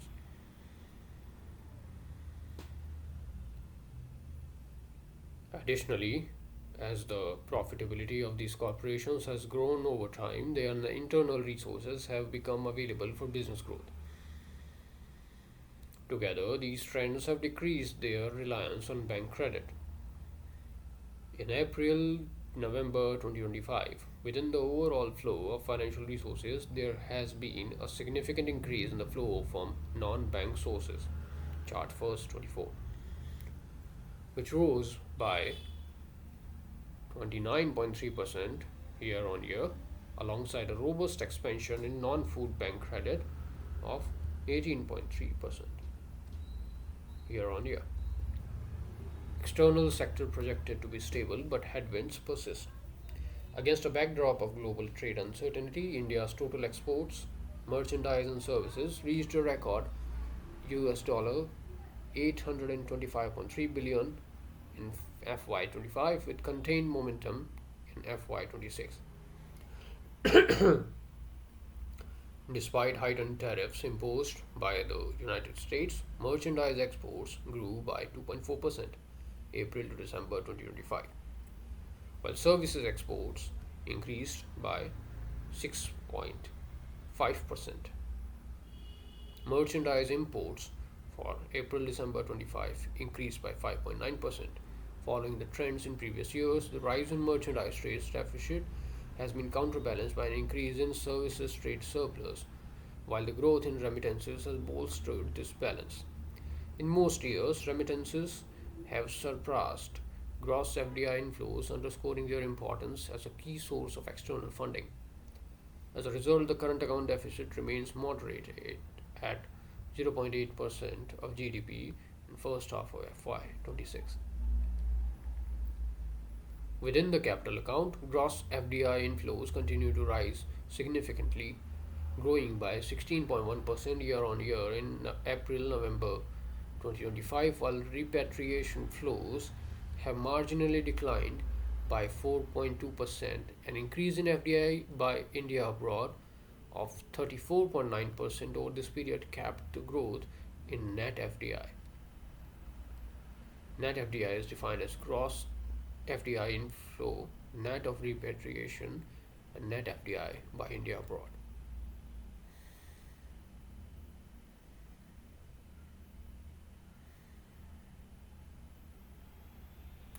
Moreover, foreign portfolio investments have experienced fluctuations, with 3 months of sizable net inflows and 6 months of net outflows from April to December 25, resulting in a modest net outflow of USD 3.9 billion as of December 2025 compared to net inflows of USD 10.6 billion in the corresponding period of the previous year. FPI flows this year have been tepid due to elevated uncertainty and increased interest in AI related financial investments in countries such as US, Taiwan, and Korea. As a result, there was a balance of payment BOP deficit of USD 6.4 billions in first half of FY26 compared to a surplus of USD 23.8 billions in first half of FY25, which was funded by a decline in foreign exchange, that is forex reserves. This widening balance of payment deficit, coupled with market uncertainty over the outcome of a trade deal between the US, has exerted pressure on the Indian rupee, causing it to weaken. Between April 1 and January 22, 2026, the Indian rupee depreciated by approximately 6.5% against the US dollar. However, the movement in the INR has been orderly. Over the medium to long term, exchange rate dynamics are expected to be guided by structural fundamentals such as productivity gains, export diversification towards higher value goods and services, deeper integration into GVCs, and a stable policy environment rather than short term fluctuations. India's external sector is placed comfortably in the short run. Forex reserves cover over 11 months of imports as of 16 January 2026 and approximately 94% of external debt outstanding as of the end of September 2025,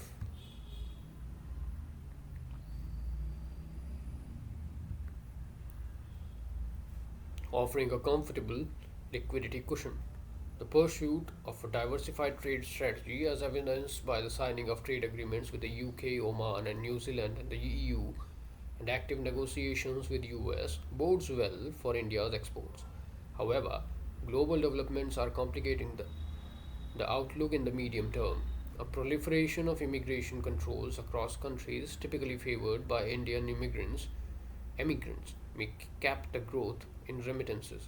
Global trade is being increasingly influenced by geopolitical alignments and economic statecraft, which in turn may impact India's exports. Therefore, it becomes imperative that one of the overarching priorities of India's policies must be to enhance its competitiveness on global stage and improve its attractiveness as an investment destination. Box 4.3 in Chapter 4, External Sectors, explores the drivers of success in attracting FDI in countries such as Vietnam and Taiwan and outlines a way forward. Labour market developments. India has witnessed improvements in the labour market supported by a combination of regulatory reforms, expanded social protection, and targeted skill development initiatives. Recent labour market indicators suggest improving employment conditions supported by ongoing structural reforms. Monthly periodic labour force survey data shows a broadly steady labour market with seasonal variations. Chart first 26. The quarterly averages of monthly estimates point to a decline in the unemployment rate and a stabilizing labour force participation rate. The Union government's landmark step of notifying the implementation of labour codes mark a significant reform in the regulatory framework.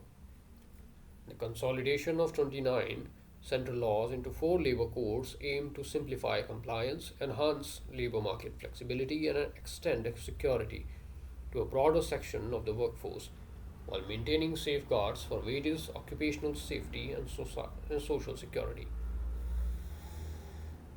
Importantly, the recognition of gig and platform workers with provisions to enable their registration and inclusion within social security schemes marks a step towards formalizing non traditional forms of employment. Complementing these reforms, government led skilling initiatives have focused on enhancing employability through industry aligned training. Together, these measures aim to strengthen labour market resilience, improve job quality, and better align workforce capabilities with the requirement of a rapidly changing economy. Social sector initiatives supported by targeted welfare schemes, economic reforms, and expanded access to essential services have contributed to a reduction in poverty levels. In June 2025, the World Bank revised the international poverty line from USD 2.15 to USD 3 per day. PPP, that is Purchasing Power Parity, 2021 prices. Based on the revised poverty line, India's poverty rate in 2023, 2022, 23 are estimated 5.3% for extreme poverty and 23.9% for lower middle income poverty, noting that these estimates are not directly comparable with earlier poverty lines. Key health and educational indicators such as life expectancy, the infant mortality rate (IMR), and the gross enrollment ratio (GER) have shown steady improvements, indicating gains in overall health outcomes, maternal and child health, access to education, and human capital formation.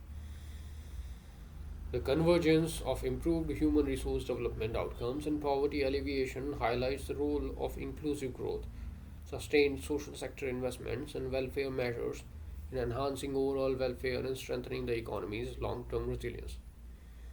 Outlook and way forward. The FY26 was an unusually challenging year for the economy on the external front. Heightened uncertainty in global trade and imposition of high penal tariffs created stress for manufacturers, particularly exporters, and affected business confidence. The government responded by using this crisis as an opportunity to push through key measures such as GST rationalization, faster progress on deregulation, and further simplification of compliance requirements across sectors. FY27 is therefore expected to be a year of adjustment as firms and households adapt to these challenges, with domestic demand and investment gaining strength. That said, it must be acknowledged that the external environment remains uncertain, which shapes the overall outlook. The outlook for the global economy remains dim over the medium term, downside risks dominating. At the global level, growth is expected to remain modest, leading to broadly stable commodity price trends.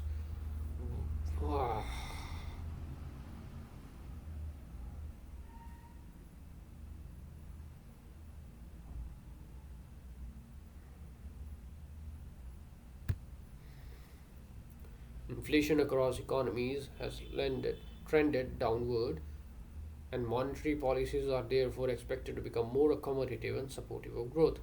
However, certain key risks persist. If the AI booms fail to deliver the anticipated productivity gains, it could trigger a correction in the overly optimistic asset valuations with potential for broader financial contagion. Additionally, protraction of trade conflicts could weigh on investment and further weaken the global growth outlook. These forces collectively suggest that downside risks of global growth remain prominent, although a fragile stability holds for now. For India, these global conditions translate into external uncertainties rather than immediate macroeconomic stress. Lower growth in key trading partners, tariff induced disruptions to trade, and volatility in capital flows could intermittently weigh on exports and investor sentiment. At the same time, ongoing trade negotiations with the United States are expected to conclude during the year, which could help reduce uncertainty on the external front. While these risks remain manageable, they reinforce the importance of maintaining adequate buffers and policy credibility. Against this backdrop, the domestic economy remains on a stable footing. Inflation has moderated to historically low levels, although some firming is expected to occur going forward. Balance sheets across households, firms, and banks are healthier, and public investment continues to support activity. Consumption demand remains resilient, and private investment intentions are improving. These conditions provide resilience against external shocks and support the continuation of growth momentum. The forthcoming rebasing of the CPI series in the coming year will also have implications for inflation assessment and warrant careful interpretation of price dynamics. Importantly, the cumulative impact of policy reforms over recent years appear to have lifted the economy's medium-term growth potential closer to 7%. Details in box 1.4. With domestic drivers playing a dominant role and macroeconomic stability well anchored, the balance of risks around growth remain broadly even. Taking these considerations together, the economic survey projects real GDP growth in FY27 in the range of 6.8 to 7.2%. The outlook, therefore, is one of steady growth amid global uncertainty, requiring caution but not pessimism.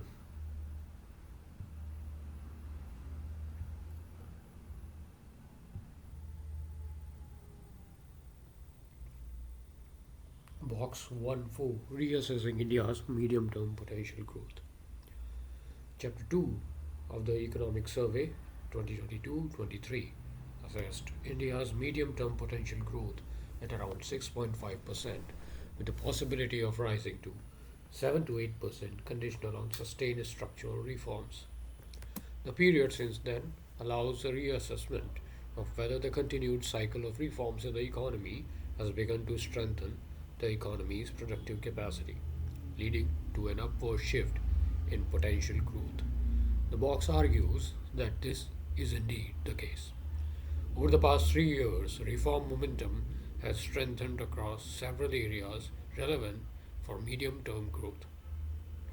Manufacturing oriented initiatives such as production linked incentives, PLI schemes, FDI liberalization, and logistics reforms have supported capacity creation. These efforts have been supported by sustained public investment in physical and digital infrastructure, with effective capex reaching 4% of GDP. The simplification of tax laws and the establishment of various high level committees for regulatory reforms, including those involving state governments, indicate a shift towards greater regulatory clarity and certainty. Measures targeted at MSMEs, including expanded credit guarantees, wider use of TREDS, TREDS, and the rollout of Unified Lending Interface ULI has sought to ease credit constraints.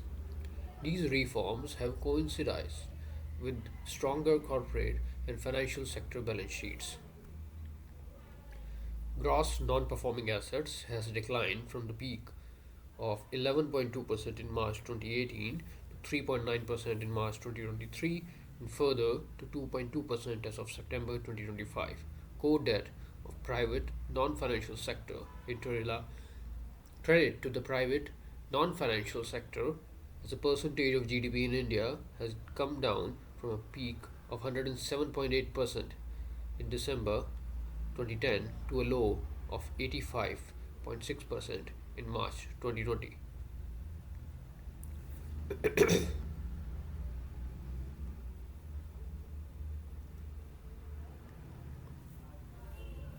Rising formalization of employment. Monthly net additions in EPFO increased three times in FY 2026 up to July from FY 19.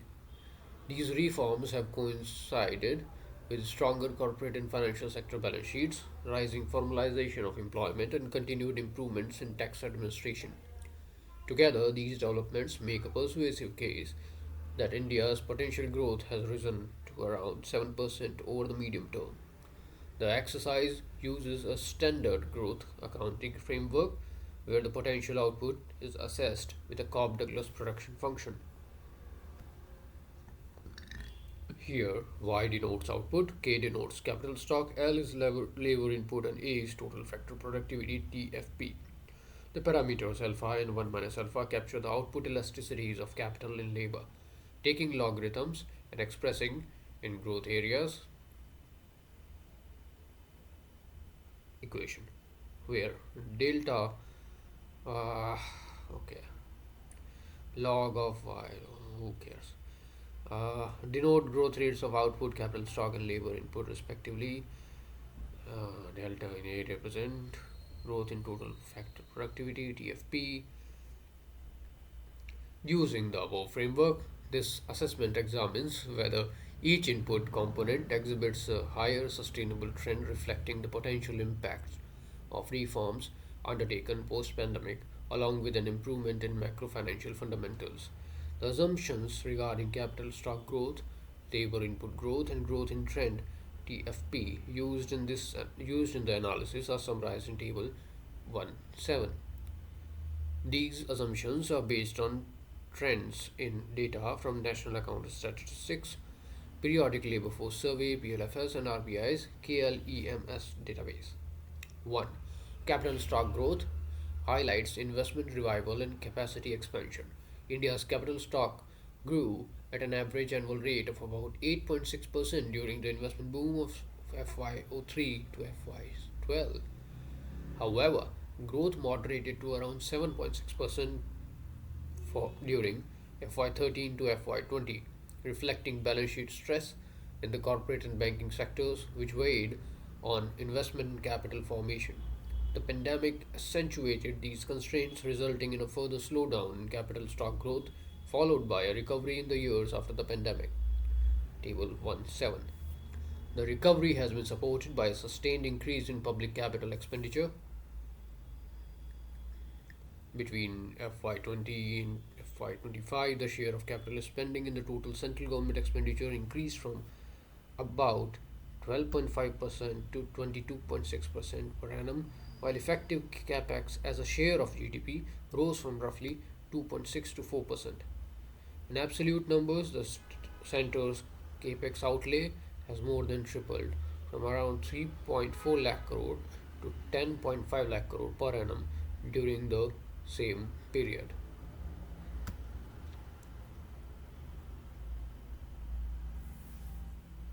The recovery has been supported by a sustained increase in public capital expenditure alongside improved investment capacity in the private sector. Compared to the earlier episodes, the recent public capex push differs in two important respects. First, it has been sustained rather than episodic. Second, it has been accompanied by logistics, digital, and regulatory reforms that improve the productivity of capital.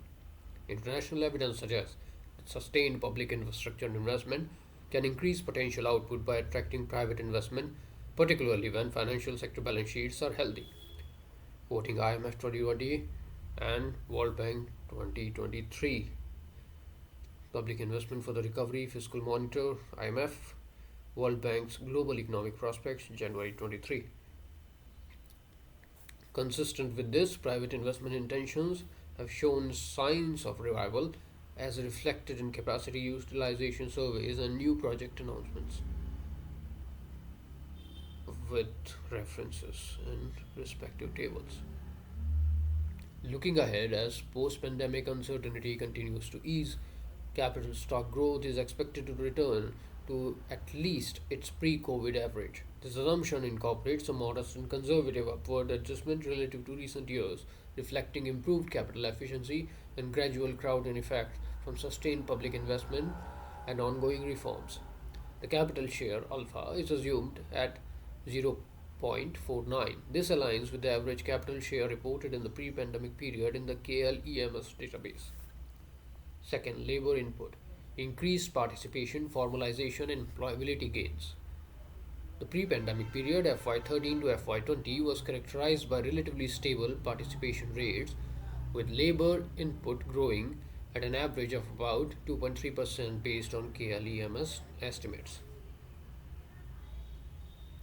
KLEMS data are used to maintain consistency in employment measurement over the extended historical period, including years prior to 2017 and 18.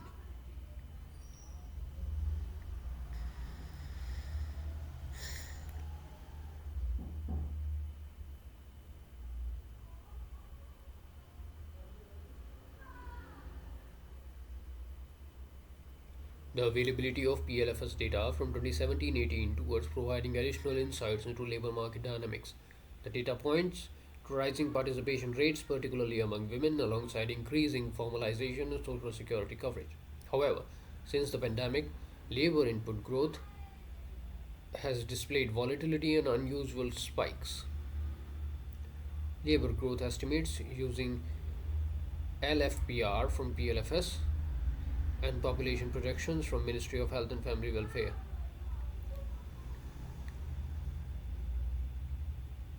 These movements reflect a combination of temporary labor market disruptions during the pandemic and the accelerated formalization during the recovery phase. As economic activity normalized, labor market reforms gained traction. Labor law consolidation, reduced regulatory compliance, and state level regulatory reforms have begun to lower frictions in the labor market. At the same time, sustained investments in education, skilling, and apprenticeship apprenticeship, apprent, apprenticeship ecosystem are strengthening workforce quality and employability. Taken together, these factors are likely to support a stabilization of labor input growth over the medium term at a level higher than pre-pandemic period. 3. Trend TFP.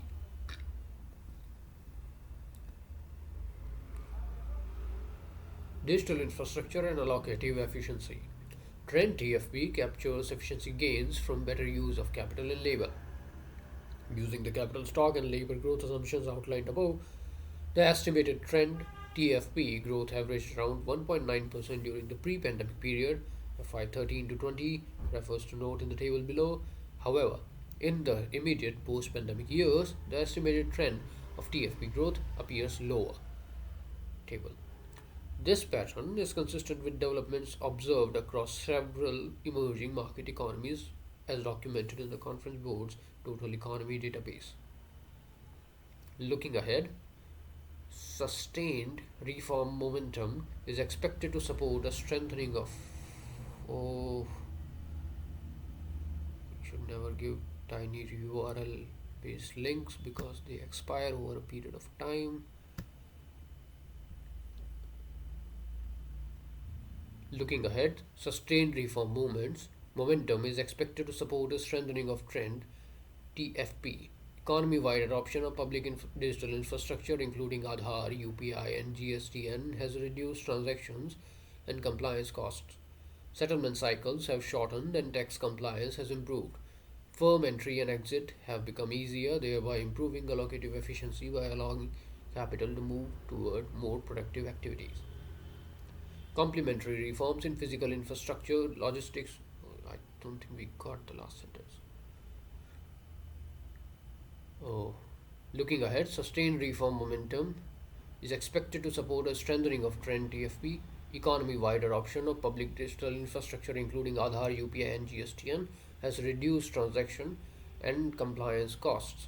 Settlement cycles have shortened and tax compliance has improved. Firm entry and exit have become easier, thereby improving allocative efficiency by allowing capital to move toward more productive activities.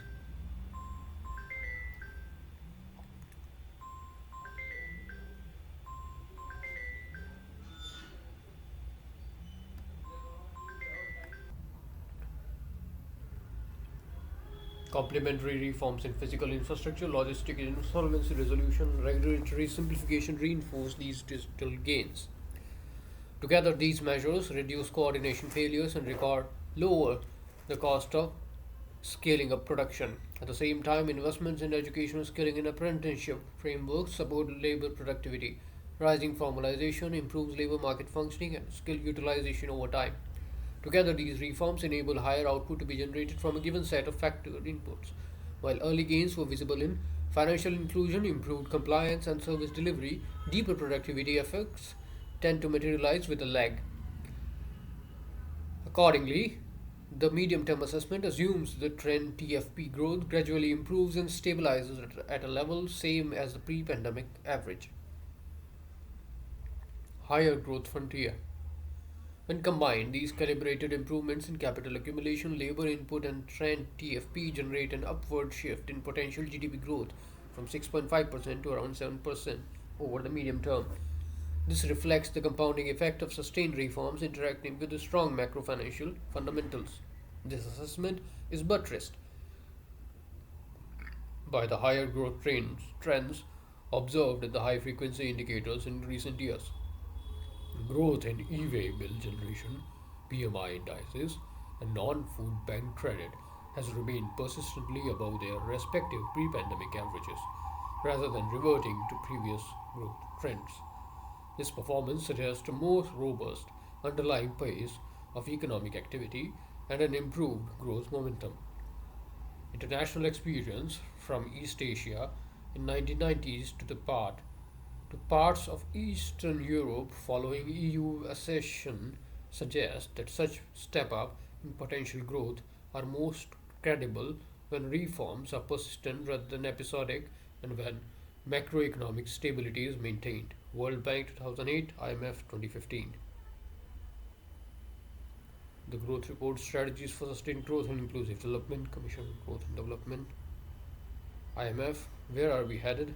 Perspectives on potential output, World Economic Outlook, April 2015.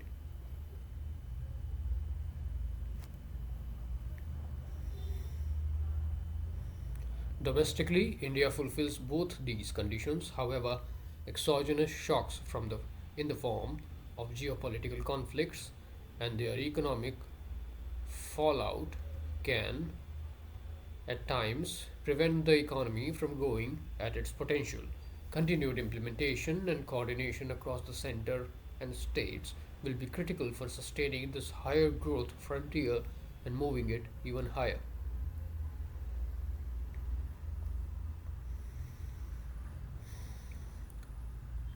Chapter 2, Fiscal Developments, Anchoring Stability Through Credible Consolidation.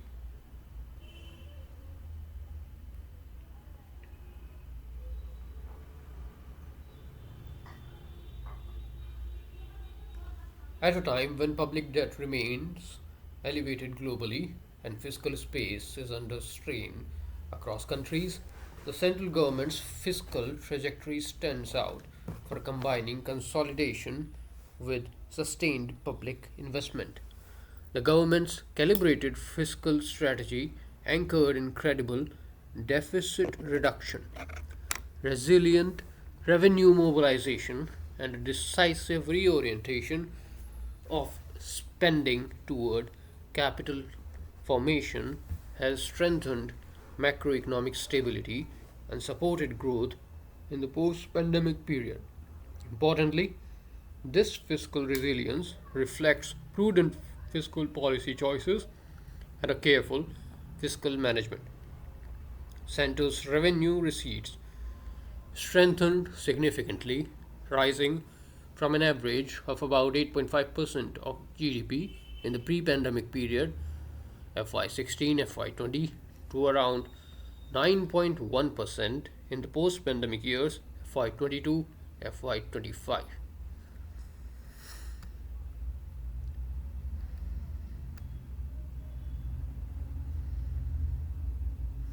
This improvement was driven primarily by buoyant direct tax collections, supported by tax reforms, technology enabled compliance, deeper formalization, and improved corporate profitability. Among indirect taxes, GST collections have recorded multiple all time highs in absolute terms during FY26, with growth broadly aligned to nominal GDP. The recent GST rate rationalization reforms are expected to support demand by lowering tax incidence and improving price competitiveness, with volume and compliance effects helping to maintain revenue resilience. High frequency indicators such as e way bill generation, PMI readings, automobile sales, UPI transactions, and tractor sales point to strengthening economic momentum in the recent months following these reforms. On the expenditure side, consolidation has been achieved alongside an improvement in expenditure quality. Revenue expenditure moderated from 13.6% of GDP in FY22 to 10.9% in FY25, creating space for productive capital outlay. Capital expenditure was scaled up from an average of 1.7% of GDP in the pre pandemic period to approximately 3% in the years following the pandemic, with effective capital expenditure reaching 4% of GDP in FY25. This rebalancing was supported by subsidy rationalization, reduced leakages from direct benefit transfers, and other public financial management reform, such as just in time fund release. I think we should get what we're talking about. On the expenditure side, consolidation has been achieved alongside an improvement in expenditure quality. Revenue expenditure moderated from 13.6% of GDP in FY22 to 10.9% in FY25, creating space for productive capital outlays. Capital expenditure was scaled up from an average of 1.7% of GDP in the pre pandemic period to approximately 3% in the years following the pandemic, with effective capital expenditure reaching 4% of GDP in FY25. This rebalancing was supported by subsidy rationalization, reduced leakages from direct benefit transfers, and other public financial management reforms such as just in time fund releases. As a result, fiscal indicators remain on track in FY26, indicating adherence to the budgeted consolidation path. The central government, through its special assistance to states for capital expenditure investment, SASCI, has successfully incentivized the states to maintain capital expenditure at around 2.4% of GDP in FY25. Further, the emerging fiscal trade offs at the state level, particularly the rapid expansion of unconditional cash transfers, have been highlighted. While these provide immediate income support, their growing scale risk increasing expenditure rigidity and crowding out resources for capital investments, including human capital. Finally, the chapter demonstrates that unlike many peer economies where post pandemic debt unwinding has been limited, India has reduced its general government debt to GDP ratio by approximately 7.1 percentage points since 2020 while sustaining high public investment. Going forward, the central government's credible medium term goal to converge towards a debt to GDP ratio of 50 to 50, that is plus or minus 1%, provides the policy anchor for sustaining this consolidation at the general government level as well. The chapter also offers certain reform suggestions for reducing cross subsidies, stabilizing the pipeline for equity monetization by revising the definition of government companies, advancing the trust and nudge theory in e-way billing, and reaping efficiencies in spending.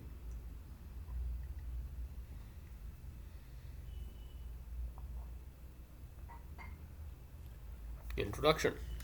A key development for the Indian economy in 2025 was the recognition of its fiscal resilience by global rating agencies, reflected in three sovereign credit rating upgrades by Morningstar DBRS, S&P Global Rating, and Rating and Investment Information Incorporated, that is R&I. These upgrades were attributed to India's prudent fiscal management supported by continued deficit reduction, improved revenue buoyancy, and a clear shift in public spending towards growth enhancing capital investment. Rating agencies also highlighted improved fiscal transparency and a credible medium term consolidation path as factors that strengthen debt dynamic and reinforce confidence in India's macroeconomic and fiscal framework. It is noteworthy that this fiscal resilience has been the outcome of deliberate and sustained policy effort rather than a natural and easy progression.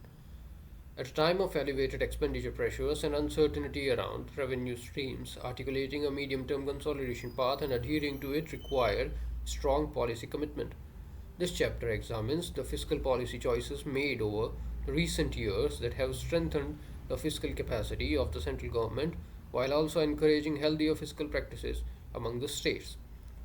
It begins with an assessment of the fiscal performance of center and the states, followed by an analysis of government debt and the consolidated general government position, and concludes with an assessment of the fiscal outlook. Central government finances fiscal policy as a key anchor of macroeconomic stability and confidence. A predictable and credible fiscal trajectory by the center over the past years has anchored overall macroeconomic stability by balancing growth imperatives with fiscal sustainability.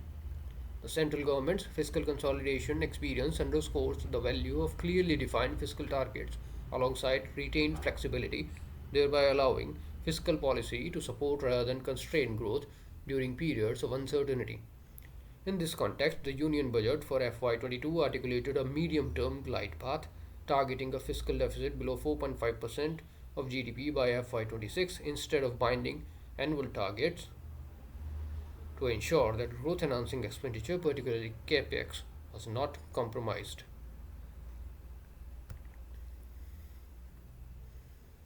Accordingly, the fiscal deficit declined from 9.2% of GDP in FY21 to 4.8% of GDP in FY25. Provisional accounts PA, and it is budgeted at 4.4% of GDP in FY26, chart 2.1. Over the same period, the revenue deficit as a proportion of GDP has narrowed steadily,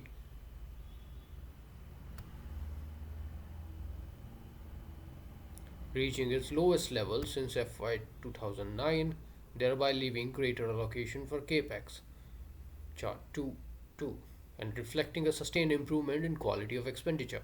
The decline in the primary deficit to GDP ratio during this period further indicates that fresh borrowings are now increasingly being used to service past interest obligations rather than financing current spendings.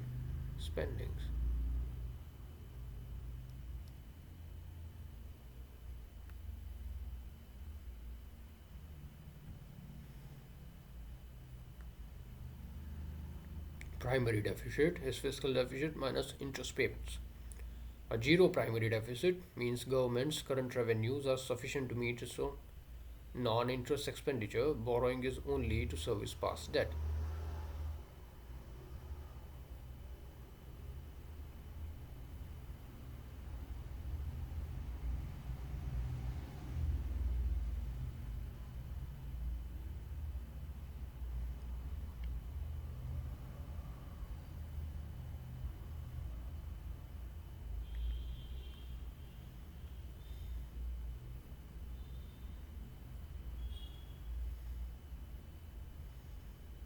Decomposition of fiscal deficit of the center, where fiscal deficit is defined as total expenditure minus total non-debt receipts equals to revenue expenditure plus capital expenditure minus the sum of revenue receipts plus non-debt capital receipts, which results in revenue expenditure minus revenue receipts plus capital expenditure minus non-debt capital receipts, which can further be written as revenue deficit plus capital expenditure minus non-debt capital receipts.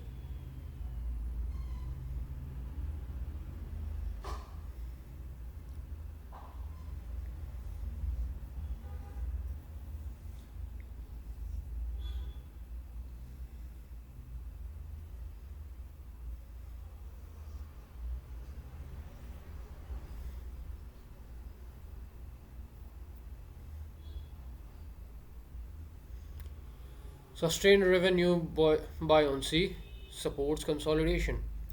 In an environment of heightened global volatility, government revenues have strengthened fiscal capacity, allowing expenditure needs to be met while following a consolidation path. An assessment of central government's receipts, comprising revenue receipts, net tax to center and non tax revenue, and non debt capital receipts, provides insights into the source of this resilience.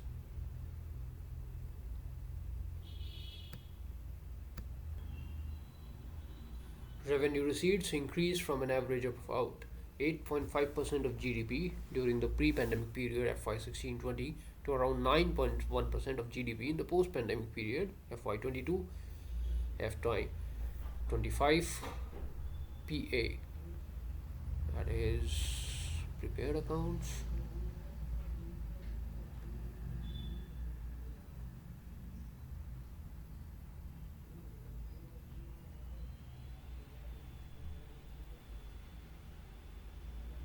Some account.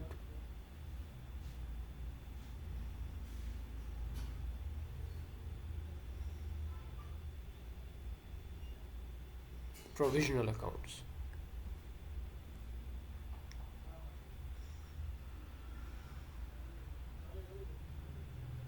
Throughout the chapter, FY 16-20 is taken as pre-pandemic period and FY 22-25 is taken as the post-pandemic period.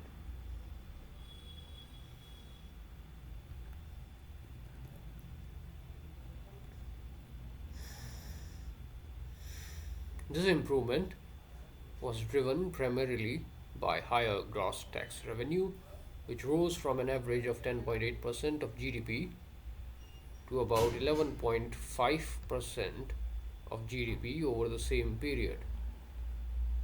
The buoyancy of revenues reflects both the strong growth momentum of the domestic economy and the cumulative impact of tax policy and tax administration reforms implemented by the government.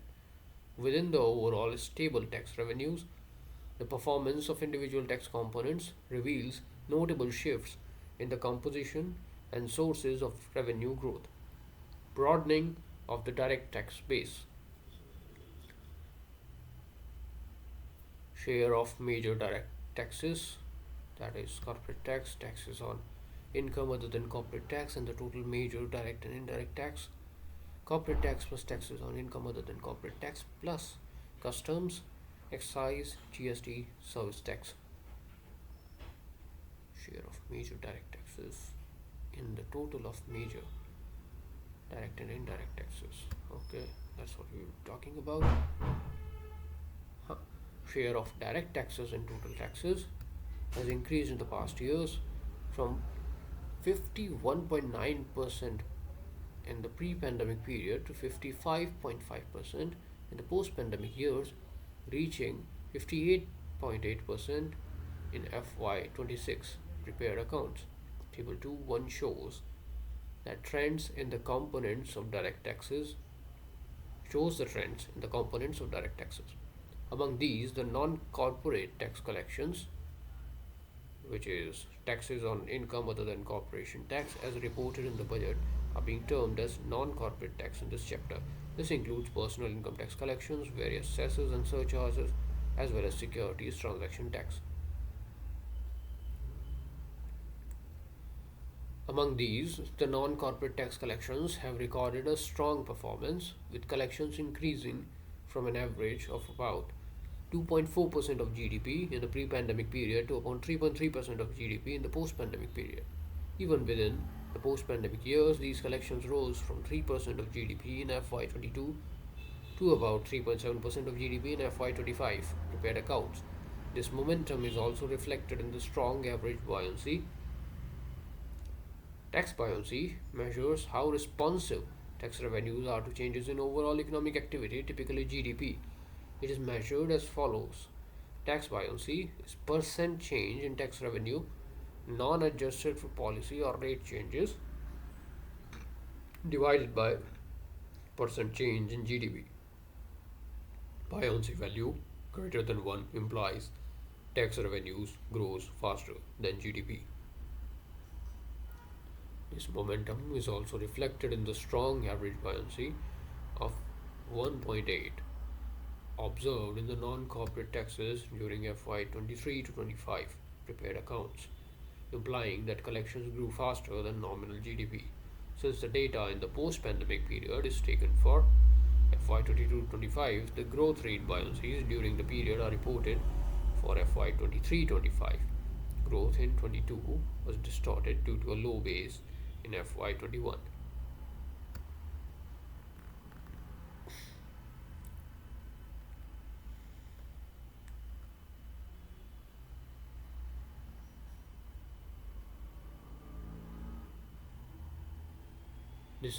This improvement has been supported by a steady expansion of the tax base.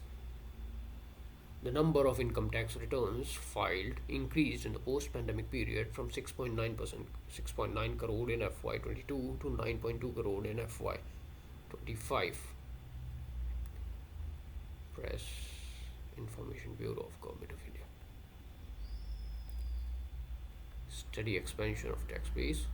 Number of tax returns filed increased in post-pandemic period from 6.9 crores to 9.2 crores, reflecting gains from improved compliance, wider use of technology in tax administration, and a growing number of individuals entering the tax net as their incomes rise. Nudge-based interventions have emerged as a powerful tool for improving tax compliance and enhancing the efficiency of tax administration in India. See Box 2.1. Nudge compliance. How data-driven behavioral interventions transform tax collection efficiency in India. Anchored in behavioral economics, the nudge, non-intrusive usage of data to guide and enable approach adopted by the Income Tax Department focuses on influencing taxpayer behavior through timely information, gentle prompts, and data-driven insights rather than coercive enforcement. You can just say it is manipulative, but okay. At its core, the nudge framework leverages large scale data analytics to identify potential non compliance, big brother, guide taxpayers with relevant information, and empower them to voluntarily correct or update their filings without resorting to audits or litigation. For instance, the Foreign Asset Campaign prompted nearly 25,000 taxpayers to revise their returns, with over 61% responding positively to nudges.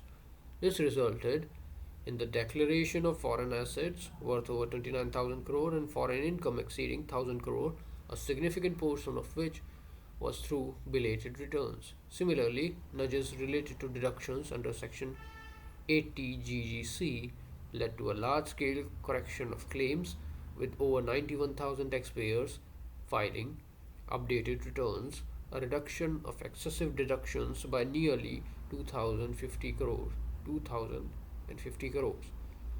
and additional tax payment of over 680 crores.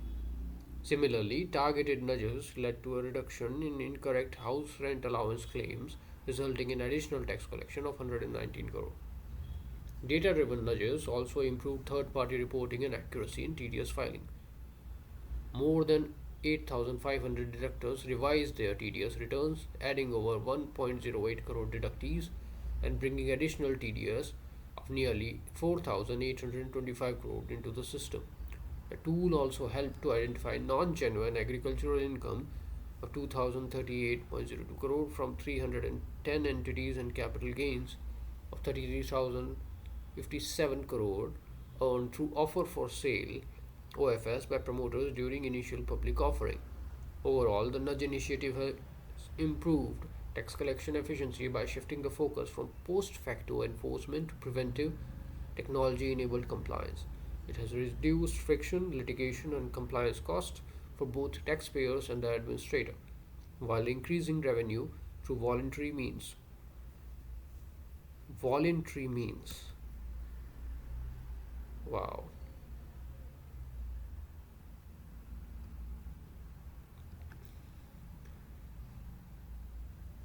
Nothing voluntary about taxes, man. By combining data, behavioral insights, and transparent communication, nudge based tax administration represents a modern, efficient, and citizen centric approach to revenue mobilization. It's called fleecing. Corporate tax collections also recorded an average buoyancy close to unity during FY 23-25, broadly in line with the nominal GDP growth. This reflects the resilience and recovery of the private corporate sector in the post pandemic period. According to the Reserve Bank of India, aggregate corporate profits of listed companies have increased from around 2.5 trillion rupees in FY21 to 7.1 trillion rupees in FY25, resulting in more than 100% increase in corporate tax collections over this period, from 4.58 lakh crore in 21 to 9.80 lakh crore in 25.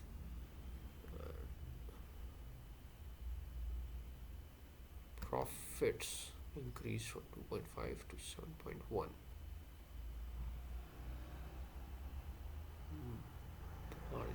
According to Reserve Bank of India aggregate. Okay. During the current fiscal year, the major direct taxes, see footnote 4, okay,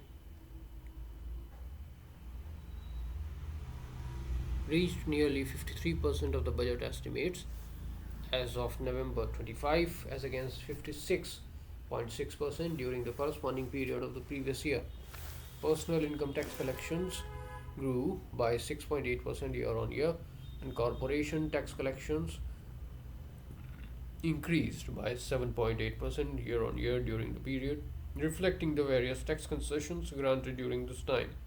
The Union Budget 2025-26 ushered in significant income tax relief for the middle class, with no personal income tax payable for income up to 12 lakh rupees other than special rate income such as capital gains, 12.75 lakh for salary taxpayers, alongside changes in slabs and rates as well as interiors rules. Truly tedious rules. The new Income Tax Act 2025, which focuses on simplification, structural clarity, and continuity of tax policy, was enacted on August 21, 2025, and is slated to take effect from the tax year 26-27. Excise and customs duties, supporting growth through rate rationalization.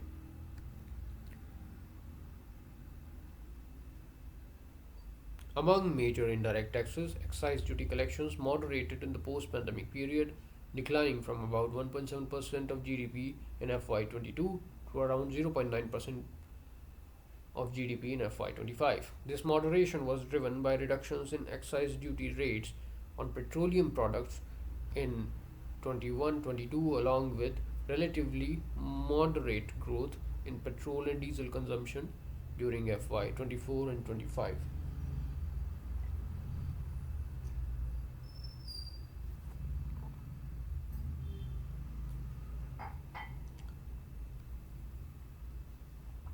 At the same time, the moderate buoyancy of 0.4 in customs duty collections during the post pandemic period reflects calibrated reductions in basic customs duty on raw materials and essential goods aimed at supporting domestic manufacturing and containing input costs. This trend was further reinforced by softer global commodity prices, including crude oil, as taxes levied on ad valorem basis move in line with prices. During the current fiscal year, both excise duty and customs duty collections have reached about 60% of their respective budget estimates as of end of November 25, as against 55% and 65% respectively during the corresponding period of the previous year.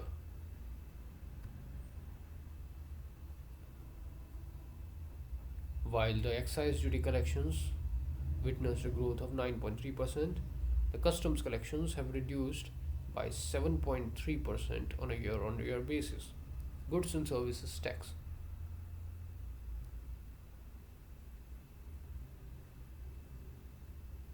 Revenue stability amid ongoing reforms. The Goods and Services Tax (GST) has played a stabilizing role by strengthening government revenues, deepening formalization, and reinforcing the government's reform intent.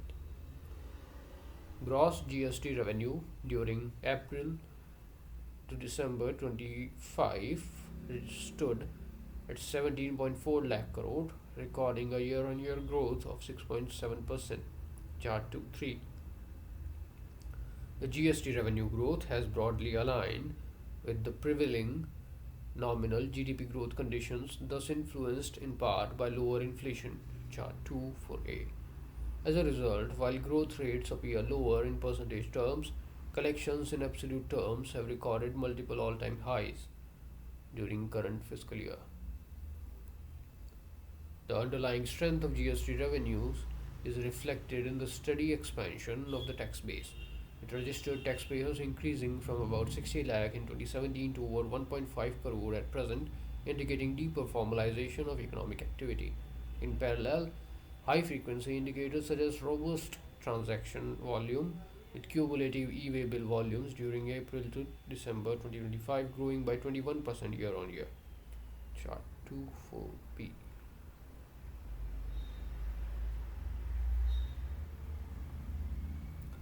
Looking ahead, the recent rationalization of GST rates is expected to support demand by lowering tax incidence and improving price competitiveness.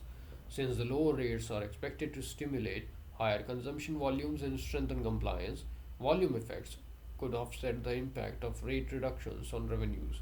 Accordingly, GST collections are expected to remain resilient in the coming quarters. The expected channels of impact of these measures are discussed in box 2. Expected channels of impact of GST 2.0 reforms.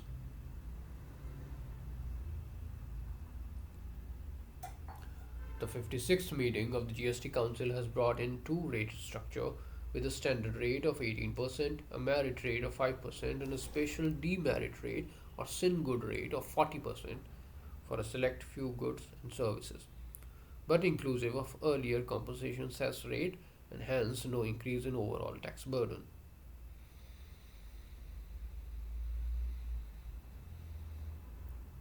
The rationalization of GST with effect from 22 oh, uh,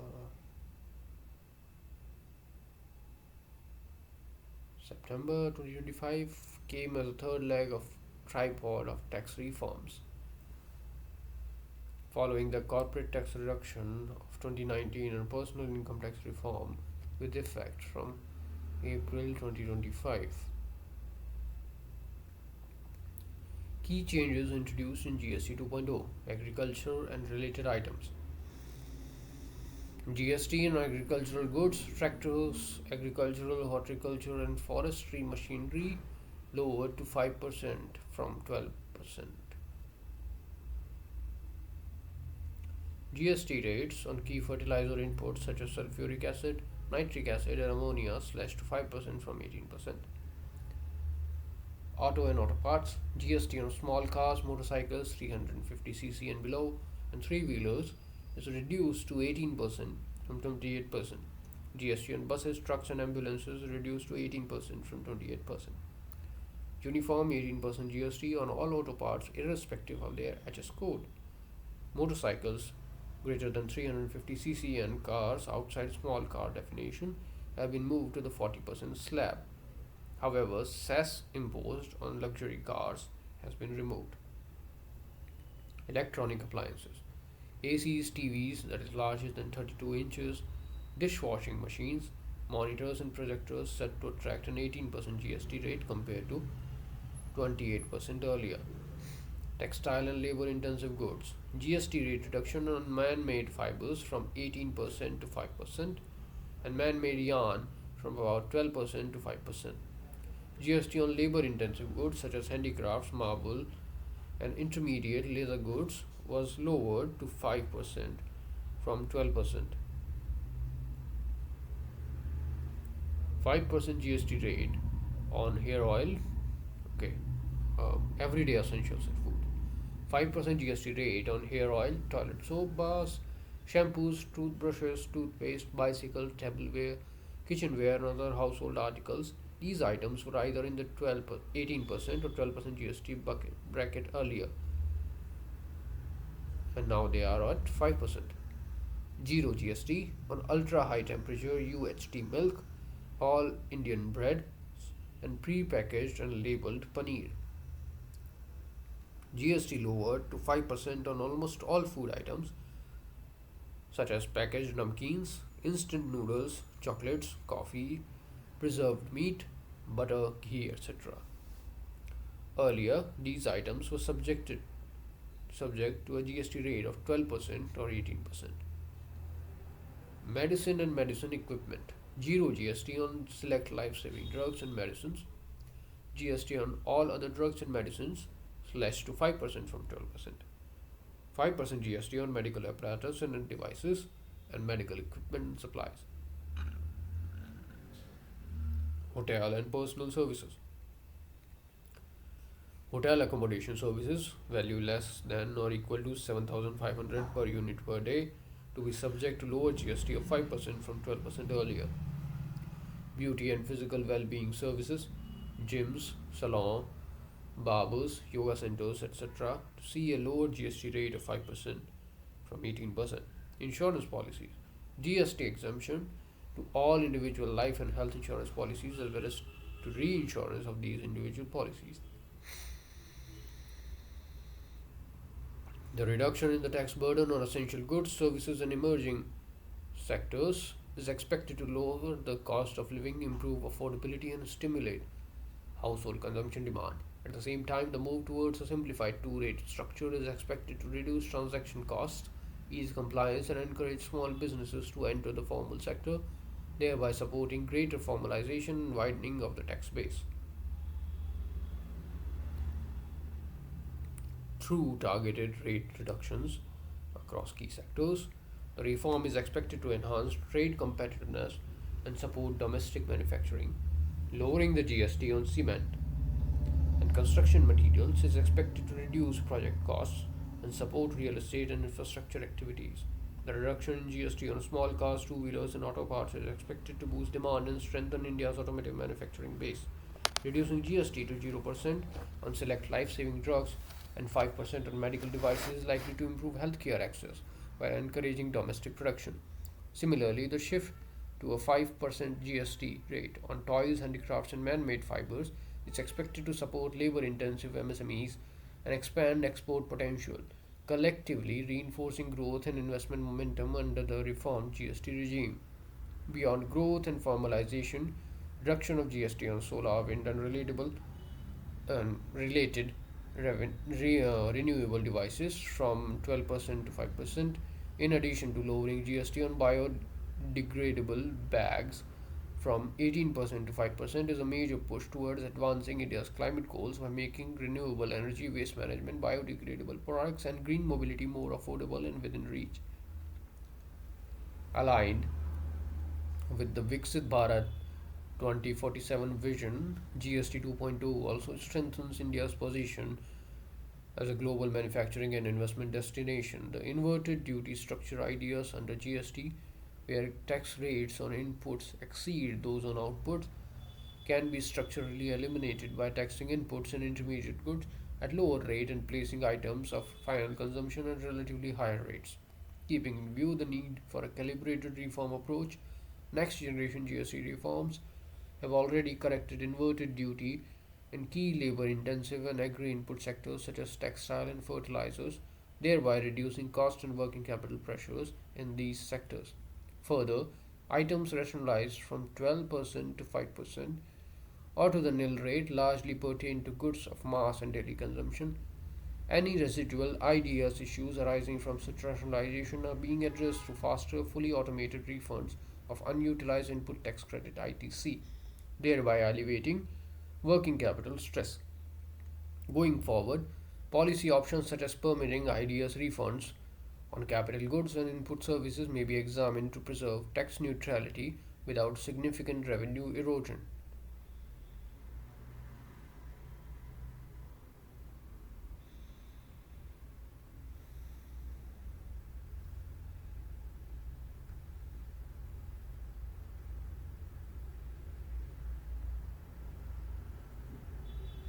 This should just be done. I mean, why are you looking at it?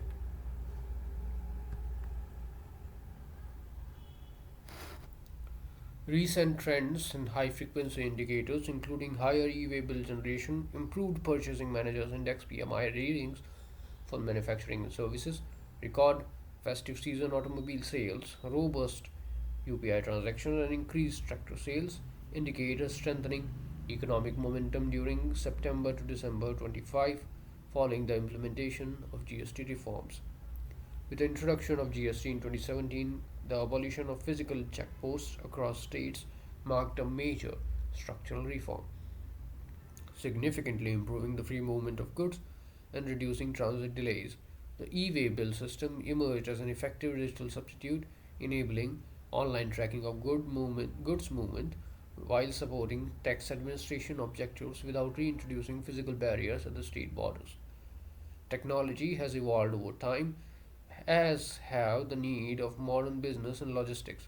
Mobile based checks of e way bills at interior points may at times lead to avoidable disruptions in logistics and compliance friction for bona fide trade.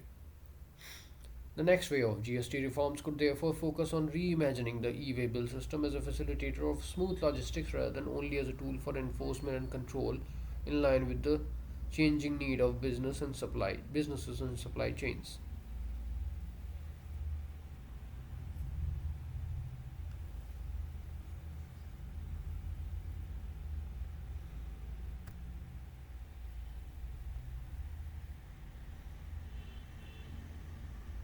As in case of nudge, Box 2.1, policy design could increasingly rely on trust based and technology driven compliance models, such as a trusted dealer framework, under which taxpayers with a strong compliance record face minimal physical check and enjoy greater certainty in the movement of goods.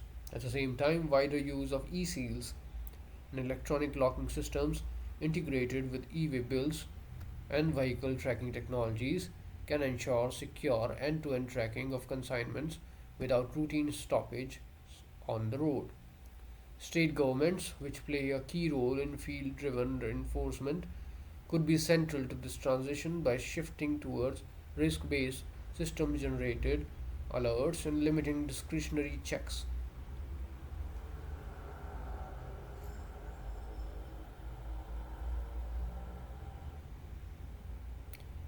Altogether, these reforms would amount to significant deregulation of the logistics ecosystem, reducing costs and delays of trade while maintaining effective non intrusive oversight for tax administration.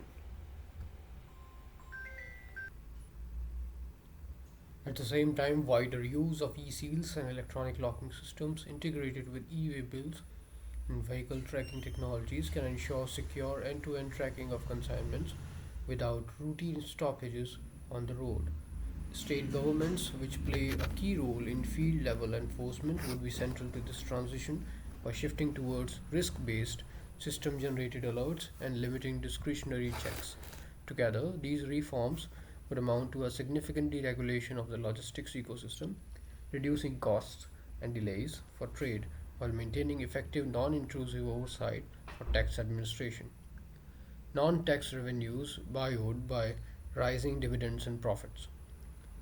The non tax revenues of the center as a percentage of GDP have broadly remained stable at around 1.4% of GDP in the post pandemic period, in line with the pre pandemic average, thereby providing steady support to the center's revenue receipts. This stability has been underpinned largely by a surge in dividends and profits, which grew by over 70% annually during the last 2 years. Table 2.2. The increase reflects higher surplus transfers from the RBI along with improved financial performance of public sector banks and financial institutions. During FY26, RBI approved a surplus transfer of 2.68 lakh crore to the central government for the accounting year FY25, which is about 27% higher than the dividend of 2.1 lakh crore paid in the previous year. As a result, during April to November 2025, non tax revenues registered a growth of 20.9%, reaching 88.6% of the budget estimates for the year. Among other components of non tax revenue, economic services accounted for a significant share, with major contributions from communication, roads, and bridges. The improved performance of central public sector enterprises (CPSEs) has also contributed to the growth in the centre's non-tax revenues. Between FY20 and FY25, the gross turnover per CPSE increased by approximately 32%, while net profits and dividends per CPSE went up by 174% and 69% respectively. Table 323, reflecting operational efficiency and effective capital management of the PSUs. This has also helped to protect the interests of minority stakeholders in CPSEs. Non debt capital receipts. Receipts from asset and equity monetization are an important component of the government's non debt capital receipts. During FY26 up to 31st December 2025, the disinvestment activity remained focused on market based transactions aligned with valuation discipline and minimum public shareholding norms. Three OFS transactions were undertaken at Majgaon Dock Shipyards Limited, Bank of Maharashtra, and Indian Overseas Bank. These OFS transactions together mobilized around 7,717 crores. In addition, remittances from SUUTI, SUTI, specific undertaking of Unit Trust of India, was created during the bifurcation of the erstwhile UTI into two parts, SUUTI and UTI AMC, with effect from 1st of February 2003. SUTI managed the failed schemes and refund to investors. It still holds some stake in companies like NSDL, ITC, etc.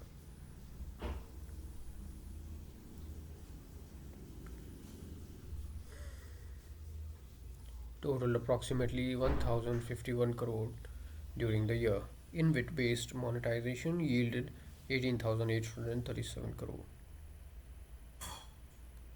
Strategic disinvestment has progressed in a calibrated manner over recent years. Since 2016, in principle approval has been accorded for strategic disinvestment for 36 CPSCs, of which 13 transactions have been completed, with the remainder at various stages of implementation. During FY26, approvals were also accorded for stake dilutions or exit from exists from select joint ventures, including NTPC's divestment from Utility Power Tech Limited.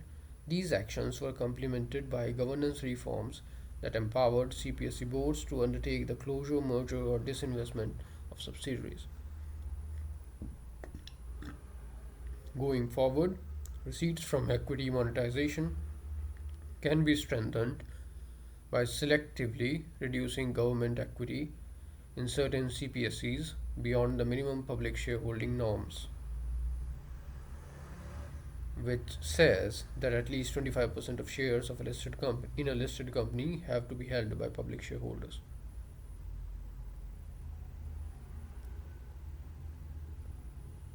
Guided by market conditions and enterprise specific factors.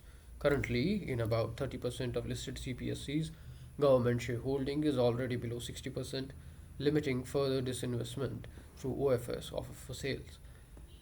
As it is stipulated in the Companies Act that a government company must have at least 51% of its stake held by the central or state government. Since effective control requires only about 26% stake, the government could consider amending the definition of government company under the Companies Act, limited to listed entities, to allow them to remain as government companies with a minimum of 26% ownership, thereby retaining special resolution rights while enabling the government to monetize its stake.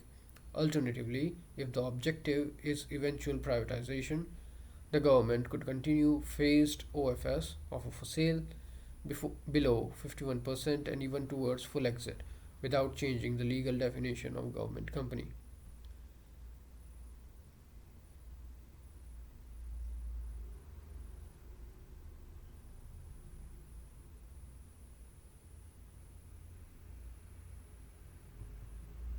How? This would enable CPSCs to function post divestment as professionally managed entities with dispersed ownership, clear governance standards, and transparent succession frameworks. A portion of disinvestment receipts could also be earmarked for strategic investments in emerging technology and innovation driven companies through professionally managed platforms such as National Investment and Infrastructure Fund NIIF, thereby recycling public capital towards future growth sectors.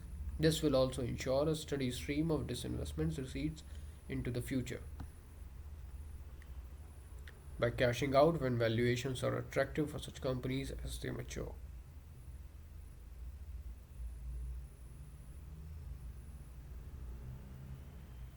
Trends in expenditure. Continued rationalization in revenue expenditure. As fiscal deficits consolidated in the aftermath of successive economic shocks, a significant part of the adjustment has been achieved through the rationalization of revenue expenditure. The revenue expenditure has moderated from 13.6% of GDP in FY22 to 10.9% in FY25, which is lower than the pre pandemic average of 11.1% of GDP, thereby creating space for more productive capital expenditure. A large share of revenue expenditure covering salaries, pensions, interest payments, and defense is committed in nature, highlighting the importance of rationalizing discretionary spending, particularly subsidies, to create fiscal space. Expenditure on major subsidies, see Table 2.4, which rose during the pandemic, declined from 1.9% of GDP in FY22 to 1.2% in FY25 and is budgeted at 1.1% of GDP in FY26. This consolidation has been achieved alongside a continued commitment to food security, with about 78.9 crore beneficiaries receiving free food grains as of October 2025. Under the NFSA 2013, with the provision extended for 5 years from January 24 to 2029 at an estimated cost of 11.8 lakh crore fully funded by central government.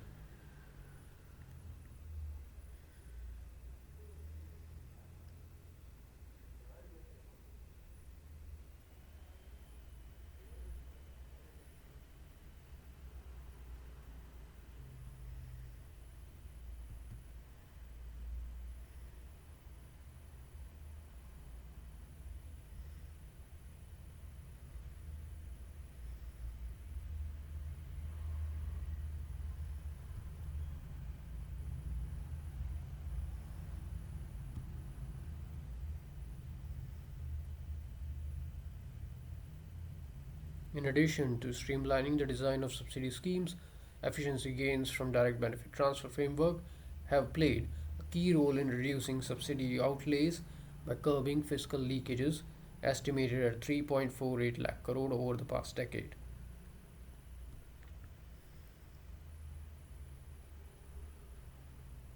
Not a good practice.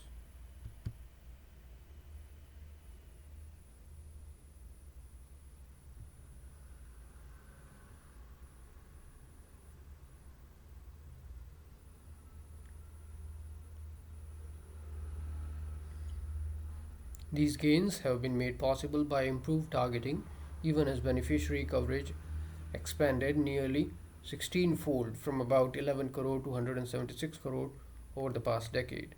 The efficiency gains are evident across major schemes including PDS, Manrega, the Viksit Bharat Guarantee for Rozgar and Ajivika Mission, Grameen, VVG Ramji Act 2025 was enacted in December 25, replacing the MG Narega or Manrega.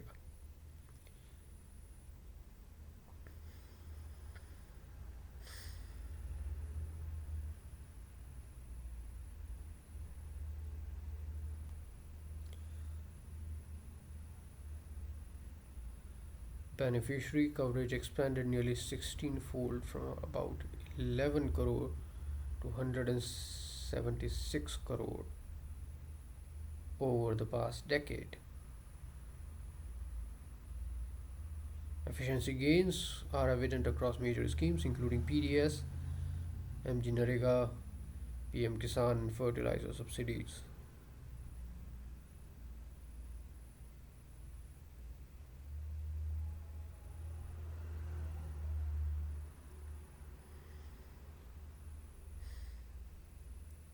An issue that remains to be addressed is cross subsidy in the railway traffic and power sectors. See box 2-3. Cross subsidies in railway traffic and power distribution. For FY23, freight earnings accounted for about 68% of the gross traffic receipt of railways, largely reliant on coal transportation. The profit from freight traffic was utilized to offset the loss on passenger and other services, leaving an uncovered loss of rupees 5257 crore from passenger operations. According to the Ministry of Railways, based on operating ratio in 2022-23, 98.1%, net revenue could be treated as 2517 crore.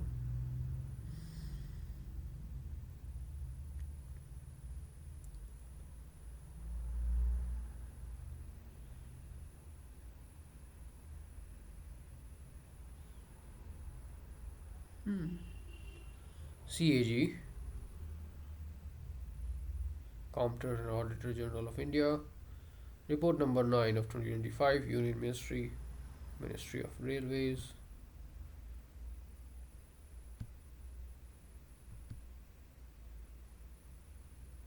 Issue with tiny URL is that if you don't use it, it goes away.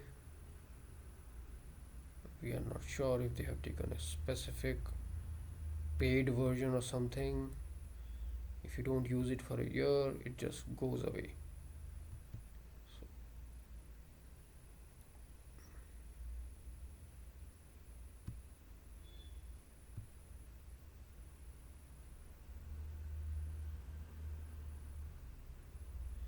Has recommended critically analyzing the cost of passenger operations, taking steps to reduce its losses, and diversifying its freight basket to enhance freight earnings. During the last 5 years, the passenger fare has been rationalized on three occasions: on 1st January 2020, 1st July 2025, and 26 December 2025, and consequently, the share of freight earnings in gross traffic receipts has declined gradually from 68% in FY23 to 65% in FY25 and is budgeted to be 62% in FY26. High freight rates due to cross subsidization distort competition with roads, inflating commodity and consumer prices as well as logistics costs. Rationalizing freight rates could improve revenue buoyancy, incentivizing a model shift to freight from roads to rail and increase market share. This in turn would stimulate economic activity, green the transport sector, and decongested road space.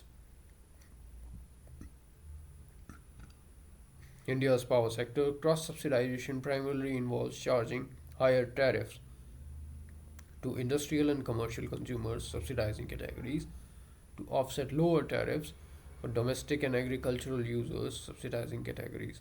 This is structured through category wise subsidies, where the average billing rate ABR for the former category exceeds the average cost of supply ACOS, while the latter pays below ACOS. The Electricity Act 2003 requires SERCs to progressively reduce cross subsidies in 10 tariffs so as to ensure that they reflect the cost of supply. CRISIL Infrastructure Advisory final report of the research study on diagnostic study for power distribution. However, in some states for certain categories, ACOS coverage exceeds the 20% limit specified in the tariff policy. Forum of Regulators 2015 report on roadmap for reduction in cross subsidies.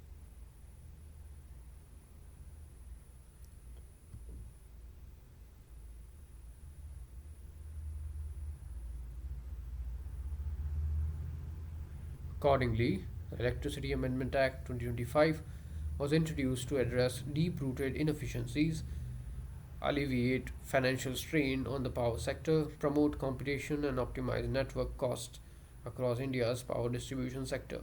It aims to transform the existing market structure by rationalizing cross subsidies, promoting cost reflective tariffs, and enabling direct power procurement by industrial users. It mandates that the tariffs must reflect the cost of supplying electricity. It also requires that cross subsidies paid by manufacturing enterprises, railways, and metro railways must be fully eliminated within 5 years.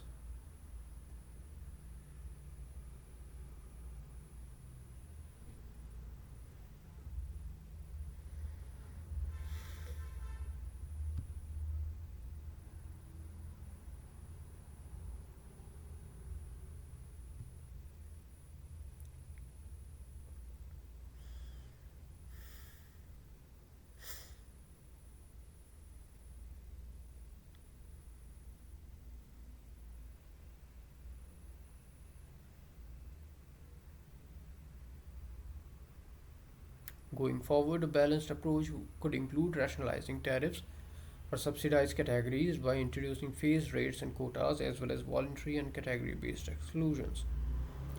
Interest payments, another major component of central's revenue expenditure, increased from an average of over 3.1% of the GDP in the pre pandemic years to around 3.4% of the GDP in the post pandemic period, reflecting higher borrowing undertaken to support economic recovery during the pandemic.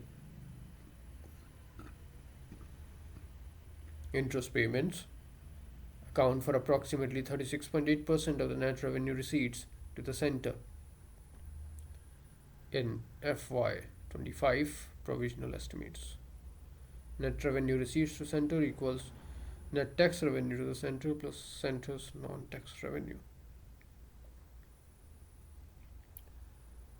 Going forward, interest costs are expected to be contained through active debt management measures being undertaken by the government, such as switch and buyback operations and calibrated issuance across the yield curve.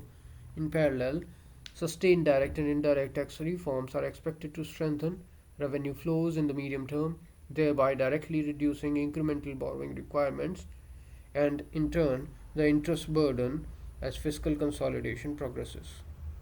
The government could also adopt measures to enhance the efficiency of its collections by making them real time, such as requiring banks to remit TDS on a real time basis instead of in batches, and if necessary, engage a treasury manager to invest its short term surpluses in liquid instruments, thereby earning more return on its cash balances.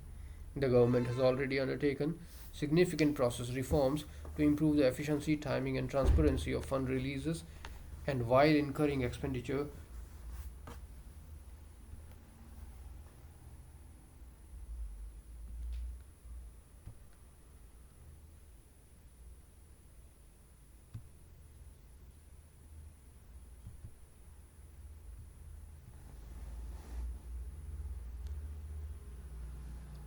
details of some of which are outlined in box 2.4 below. Tech driven solutions for improving efficiency in public expenditure, just in time fund release reforms. The central government has undertaken a major public financial management reform by shifting to just in time fund release system to improve cash management, reduce idle balances, enhance transparency, and strengthen capital expenditure efficiency. This reform replaces the earlier credit push model of bulk fund releases with a debit pull model under which funds are released only when expenditure is incurred. JIT has been implemented through two key initiatives: SNA Sparsh single nodal account, समायोजित प्रणाली एकीकृत शीघ्र हस्तांतरण for centrally sponsored schemes CSS, and Treasury single account TSA and TSA hybrid model for central sector CS schemes. The reforms the reform was necessitated by large idle balances parked with implementing agencies averaging about 1.6 lakh crore under CSS, leading to inefficiencies, fund diversion risks, and high opportunity costs, particularly when government borrowing rates are around 7% per annum. Launched in 2023, SNA Sparsh enables JIT just in time release of the central share of CSS directly from RBI accounts against actual expenditure based on prior mother sanctions issued, thereby eliminating bulk transfers and preventing fund diversion. Integrated with Public Financial Management System PFMS, State FMIS, and RBI's ECOBER, it now covers all 28 states, 3 UTs, and 73 CSS, including umbrella schemes, as of 15 January 2026. SNA balances decline sharply. Single nodal account balances declined sharply from 1.67 lakh crore in April 2024 to 1.22 lakh crore in April 2025 and to about 0.4 lakh crore as on 15 January 2026, generating significant interest savings and reducing reliance on short-term borrowings. For central sector schemes, TSA extends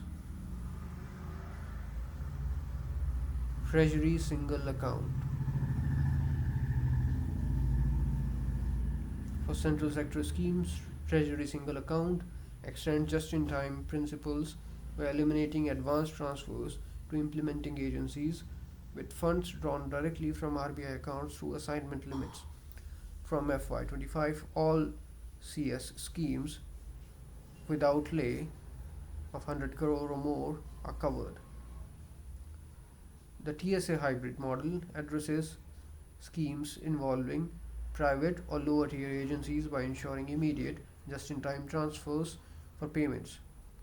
As on 15th of January 2026 for FY26, 157 schemes are covered under TSA CS with assignments of rupees 3.09 lakh crore issued and rupees 2.45 lakh crore of expenditure incurred. For TSA OCE, other central expenditure, the number of schemes covered stand at 93 with assignments of rupees 0.9 lakh crore issued and rupees 0.79 lakh crore of expenditure incurred alongside substantial savings and interest costs. Tech driven solutions in the public distribution system PDS supply chain. Route optimization in the public distribution system ROPDS in India is a strategic initiative to improve efficiency and reduce cost by using optimization algorithms developed by IIT Delhi and the UN World Food Programme. These algorithms define optimal warehouses to warehouse, warehouse to warehouse, and warehouse to fair press shop FPS routes, lowering transportation costs, saving time, and ensuring timely delivery of food grains through operations research. Within a year, route optimization assessments were completed across 31 state union territories with estimated annual transportation savings of about 250 crore. Interstate optimization for moving food grains from surplus to deficit states was also achieved by integrating the Freight Operating Information System (FOIS) of Centre for Railway Information Systems (CRIS) with the indigenous PM Gati Shakti Master Plan platform for distant optimization. The initiative delivers both economic and environmental benefits. Since food miles contribute to nearly one fifth of global food system emissions, optimizing PDS routes helped reduce fuel use and CO2 emissions, supporting India's Paris Agreement and COP commitments, conserving foreign exchange and promoting a climate smart food supply chain. States reduced average transportation distance by up to 50% and CO2 emissions by up to 35%. Building on these results, optimization plans for the Kharif marketing season 2025-26 have been developed for 10 paddy procuring states. ROPDS also seeks to minimize human intervention that increases cost and pilferage. State governments have been provided the Anna Chakra optimization tools, which, while FCI, Food Corporation of India, has received the RAKE optimization tool to automate and optimize grain supply chains decisions nationwide, aligned with the PM Gati Shakti initiative. Capital expenditure. The centre has progressively scaled up capital expenditure from an average of 1.7% of the GDP in the pre pandemic period to an average of 2.9% of GDP in the years after pandemic. Chart 2.5. At the same time, effective capex, a broader measure which includes capital expenditure along with grants in aid for the creation of capital assets, increased from an average of 2.7% of GDP to 3.9% of GDP over the same period, and further to 4% in FY25 provisional estimates.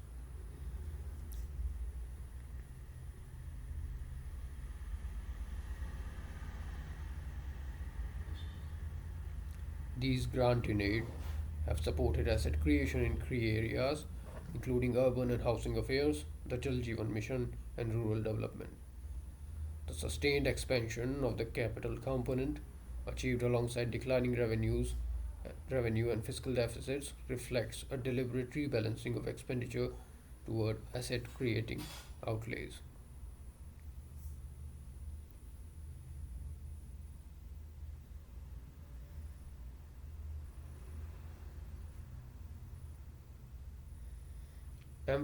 Emphasis on asset creation is also reflected in the composition of capital expenditure across key infrastructure sectors. Road transport and highways, along with railways, continued to account for over half of total capital expenditure through FY25 provisional estimates. At the same time, allocations towards transfers to states, telecommunications, and housing and urban affairs recorded robust double digit growth, leading to a higher share for these sectors in overall capex. Trends in expenditure in FY26. During the current fiscal year, capex recorded a strong rebound, raising by 28% year on year as of the end of November 2025. Chart 2.7. This amounted to nearly 59% of the budget allocation for capex, which was in line with the trends in FY24. FY25 had a lower expenditure rate in the first half as it was an election year. On the other hand, revenue expenditure grew by only 1.8% during the first 8 months of the year, reflecting a continued commitment to fiscal consolidation.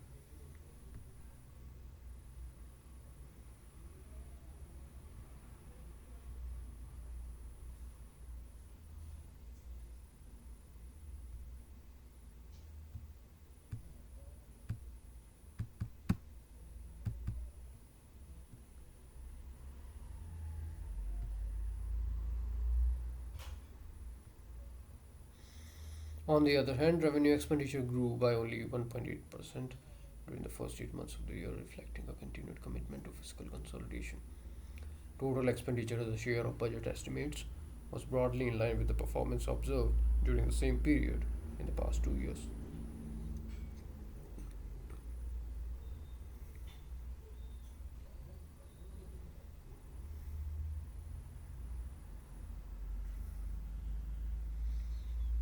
As of November 2025, the revenue deficit has reached 68.2% of the budget estimate for FY26, while the fiscal deficit stands at 62.3% of the budget estimated figures, indicating that the central government is on track to achieve its budget deficit target for the year.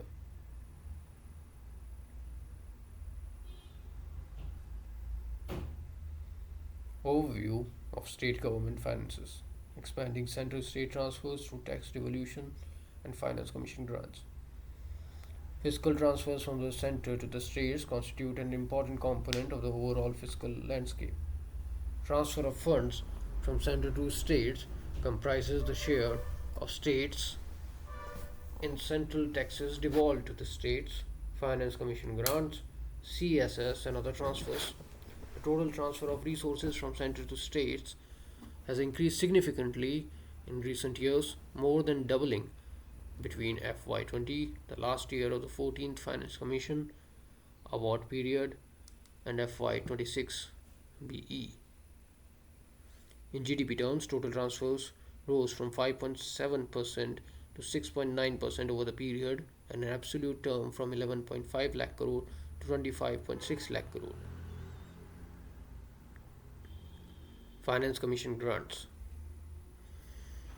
For FY26, 5th Finance Commission has recommended 1,47,827 crore as grant in aid to states under Article 275 of the Constitution. These grants comprise post-devolution revenue deficit grants, grants to local bodies including health sector grants, and disaster management grants. The utilization of these grants has implications on the growth trajectory of the states as discussed in Box 2.5. And that includes grants for shared municipal services and incubation of new cities. Interesting.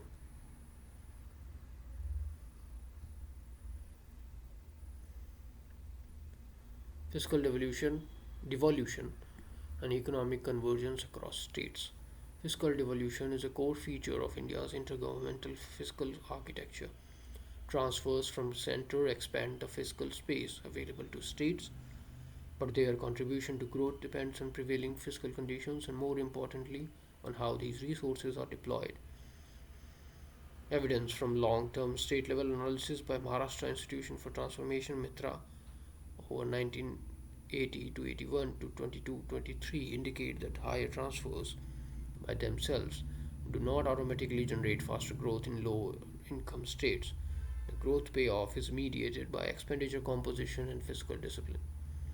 After accounting for structural and fiscal differences, including initial income levels, capital outlay, aggregate grants, fiscal deficits, and human capital indicators, the analysis finds capital expenditure to be the most consistent and statistically significant driver of per capita income growth.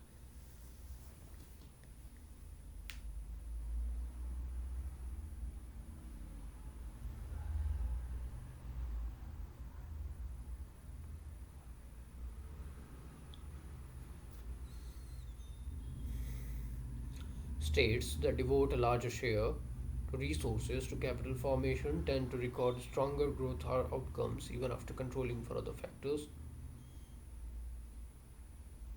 underscoring the persistent productivity effects of public investment. By contrast, the aggregate volume of grants does not show a stable or robust association with growth when examined in isolation, suggesting that the impact of fiscal devolution hinges less on the magnitude of transfers and more on their deployment.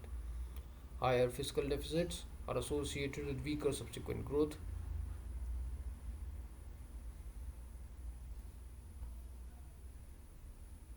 highlighting the macro stability costs of undisciplined borrowings, while improvements in human capital translate more effectively into growth when accompanied by complementary investment and employment generation.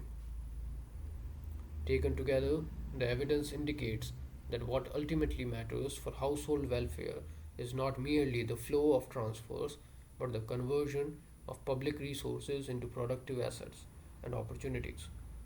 Capital expenditure by improving infrastructure, reducing transaction cost, crowding in private investment, and supporting employment delivers more durable gains in household incomes and living standards than short term transfer led approaches, while cash or grant heavy spending can erase near term constraints.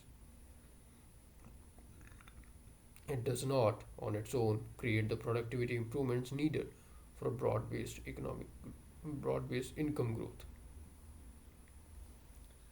The findings therefore underline the importance of protecting capital spending, strengthening investment execution capacity, and aligning fiscal devolution with growth enhancing public investment so that convergence rests on lasting improvements in income and human welfare rather than transient redistribution. Enhanced borrowing limits for the states. The 15th Finance Commission has recommended net borrowing ceiling NBC of 3% of GSDP as gross state domestic production or the state in FY26. In addition, states may avail performance linked additional borrowing of up to 0.5% of GSDP for the power sector over and above the normal borrowing ceiling. This dispensation,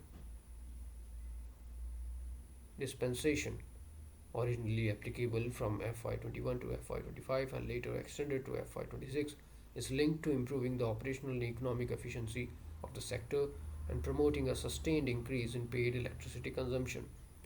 Furthermore, states are permitted to borrow over and above their normal borrowing limit by an amount equal to the pension contributions, both employers and employees, that they deposit under the National Pension System (NPS) with a designated authority, NSDL, or the trustee bank. For FY26, this translates into an additional borrowing space of 69,769 crores as of November 17, 2025. This additional borrowing is intended to address the divergence in pension accounting across states, whereby those following a pay as you go system report lower fiscal deficits as their future pension liabilities are not explicitly reflected, whereas states following the NPS incur current expenditure that enlarges their fiscal deficit. Performance of state finances. Increasing revenue and fiscal deficit while capex remains intact. The combined fiscal deficits of state governments as a proportion of GDP has on average remained broadly stable at around 2.8% of the post pandemic period, similar to pre pandemic levels. However, after the sharp correction from the pandemic induced spike of around 3.9%, state deficits have gradually edged up again over the past 3 years to 3.2%, reflecting emerging pressures on state finances. Excluding SASCI, the scheme for special assistance to state for capital investment, under which the center provides 50-year interest-free loans to states exclusively for capital expenditure, the fiscal deficit is back in the range of 2.8%.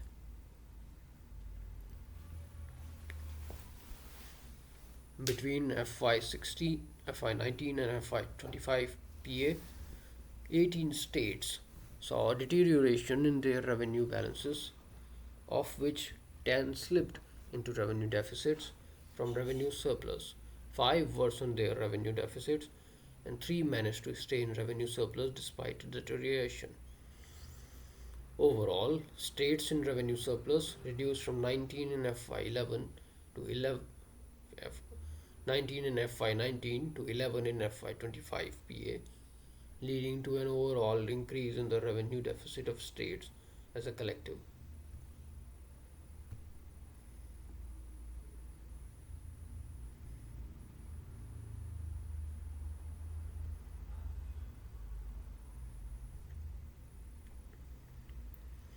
To 0.7% from 0.1% of GDP in FY19. Further, between FY24 and FY25 PA, the revenue deficits increased by 40 basis points across all states.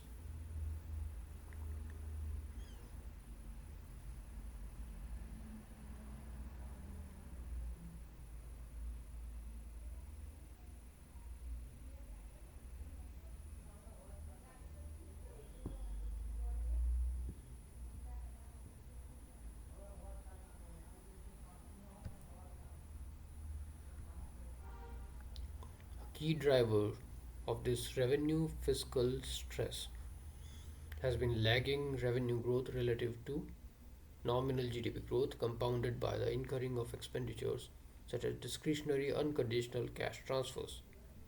Fiscal performance across states with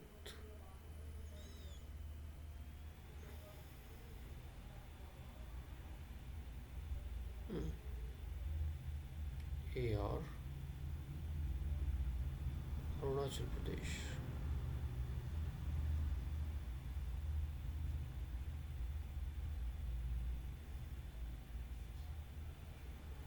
Gujarat,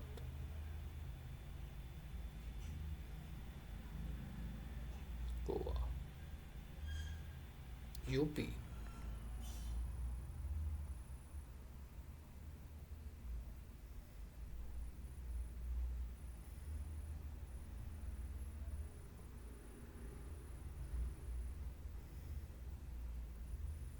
Nagaland.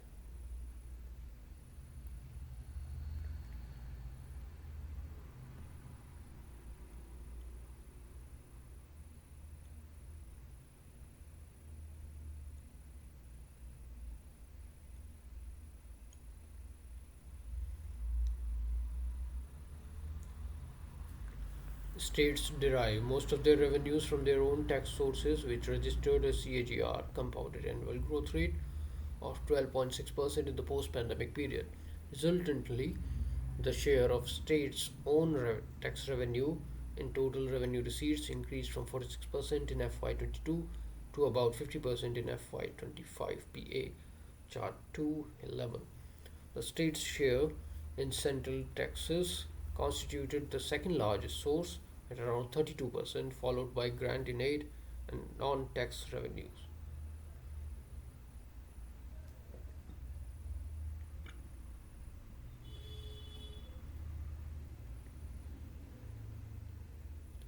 Total revenue receipts of states as a percentage of GDP declined from about 13.3% in FY22 to 12.2% in FY25 PA, thereby constraining fiscal space at a combined state level.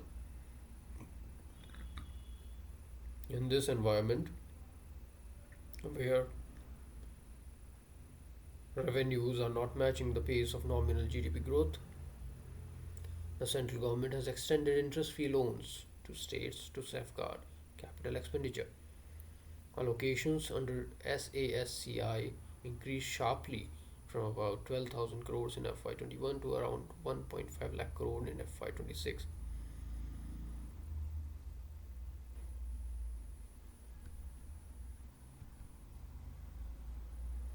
As a result, notwithstanding the rise in revenue deficits, capital expenditure by states as a share of GDP remained broadly stable at about 2.4%, underscoring the role of SASCI in protecting growth oriented spending amid fiscal pressures. Conversely, since SASCI is linked to capital expenditure, states may be increasingly reallocating their own resources towards revenue expenditure.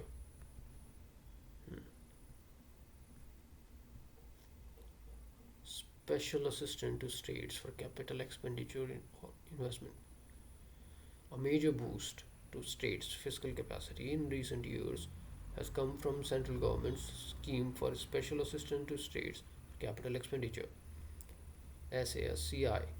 Launched in the October 2020 in the wake of the pandemic, the scheme provides 50-year interest-free loans to support state-level capital expenditure, recognizing its high multiplier effects and role in crowding in private investment. Reflecting strong uptake and positive feedback from states, the scheme has been continued with progressively higher allocations from FY22 to FY26, resulting in total uptake of 4,49,845 crore from FY21 to FY26 till 4th of January 2026.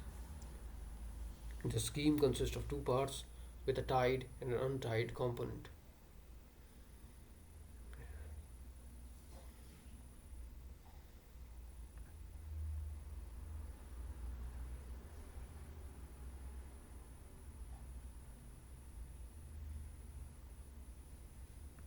Hmm. Actuals are quite near to the budget estimates, but revised estimates go down.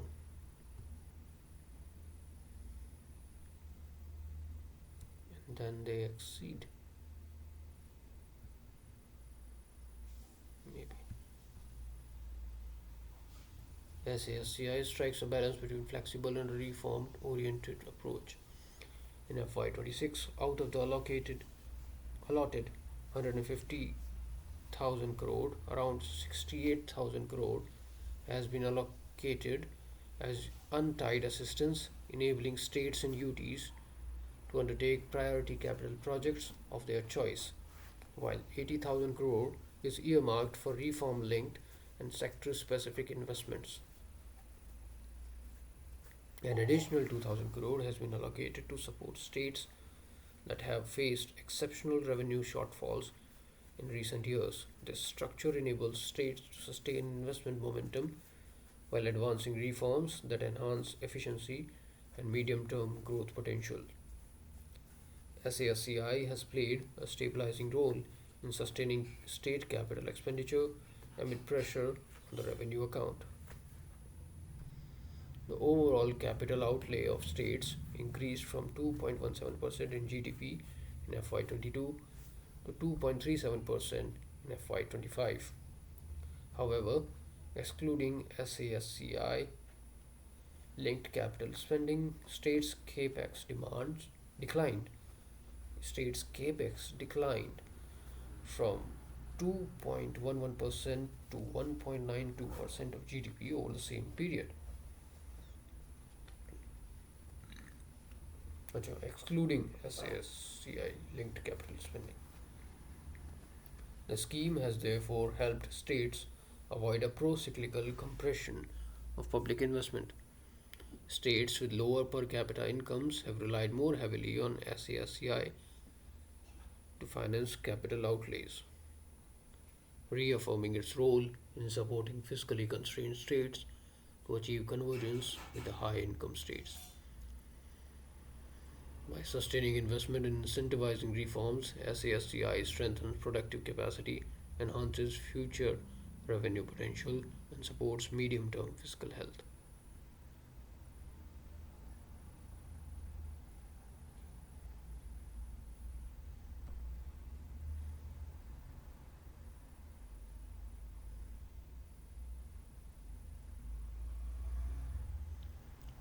On the expenditure side, total expenditure of states as a share of GDP moderated marginally from 15.7% in FY19 to 15.4% in FY24. Revenue expenditure continues to account for the bulk of state spending, although its share declined modestly from 86% in FY19 to 84% in FY24. Within revenue expenditure, however, the composition has undergone a notable shift. What the hell is this about?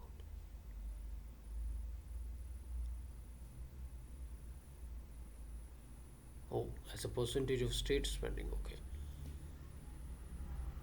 With revenue expenditure, however, the composition has undergone a notable shift with an increasing tilt toward unconditional cash transfers and other committed outlays. As these transfers absorb a rising share of available fiscal space, the scope for expanding productive capital expenditure becomes increasingly constrained, especially in an environment of limited revenues and elevated deficits. The fiscal trade offs and the medium term implications of this trend are examined in box 2.7.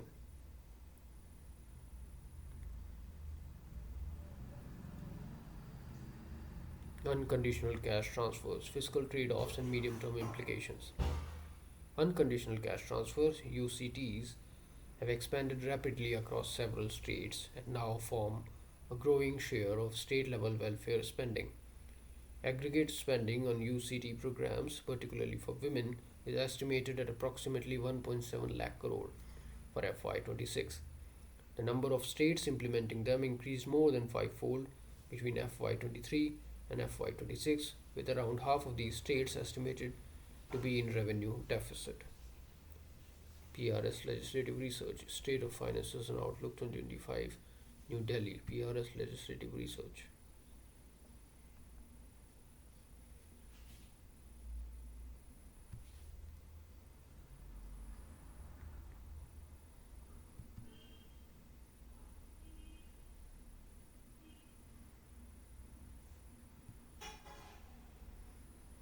Singh 2025, that is Chandrika Singh, Cash and Empowerment, Evaluating Cash Transfer Scheme for Women Across Indian States, Economic and Political Weekly.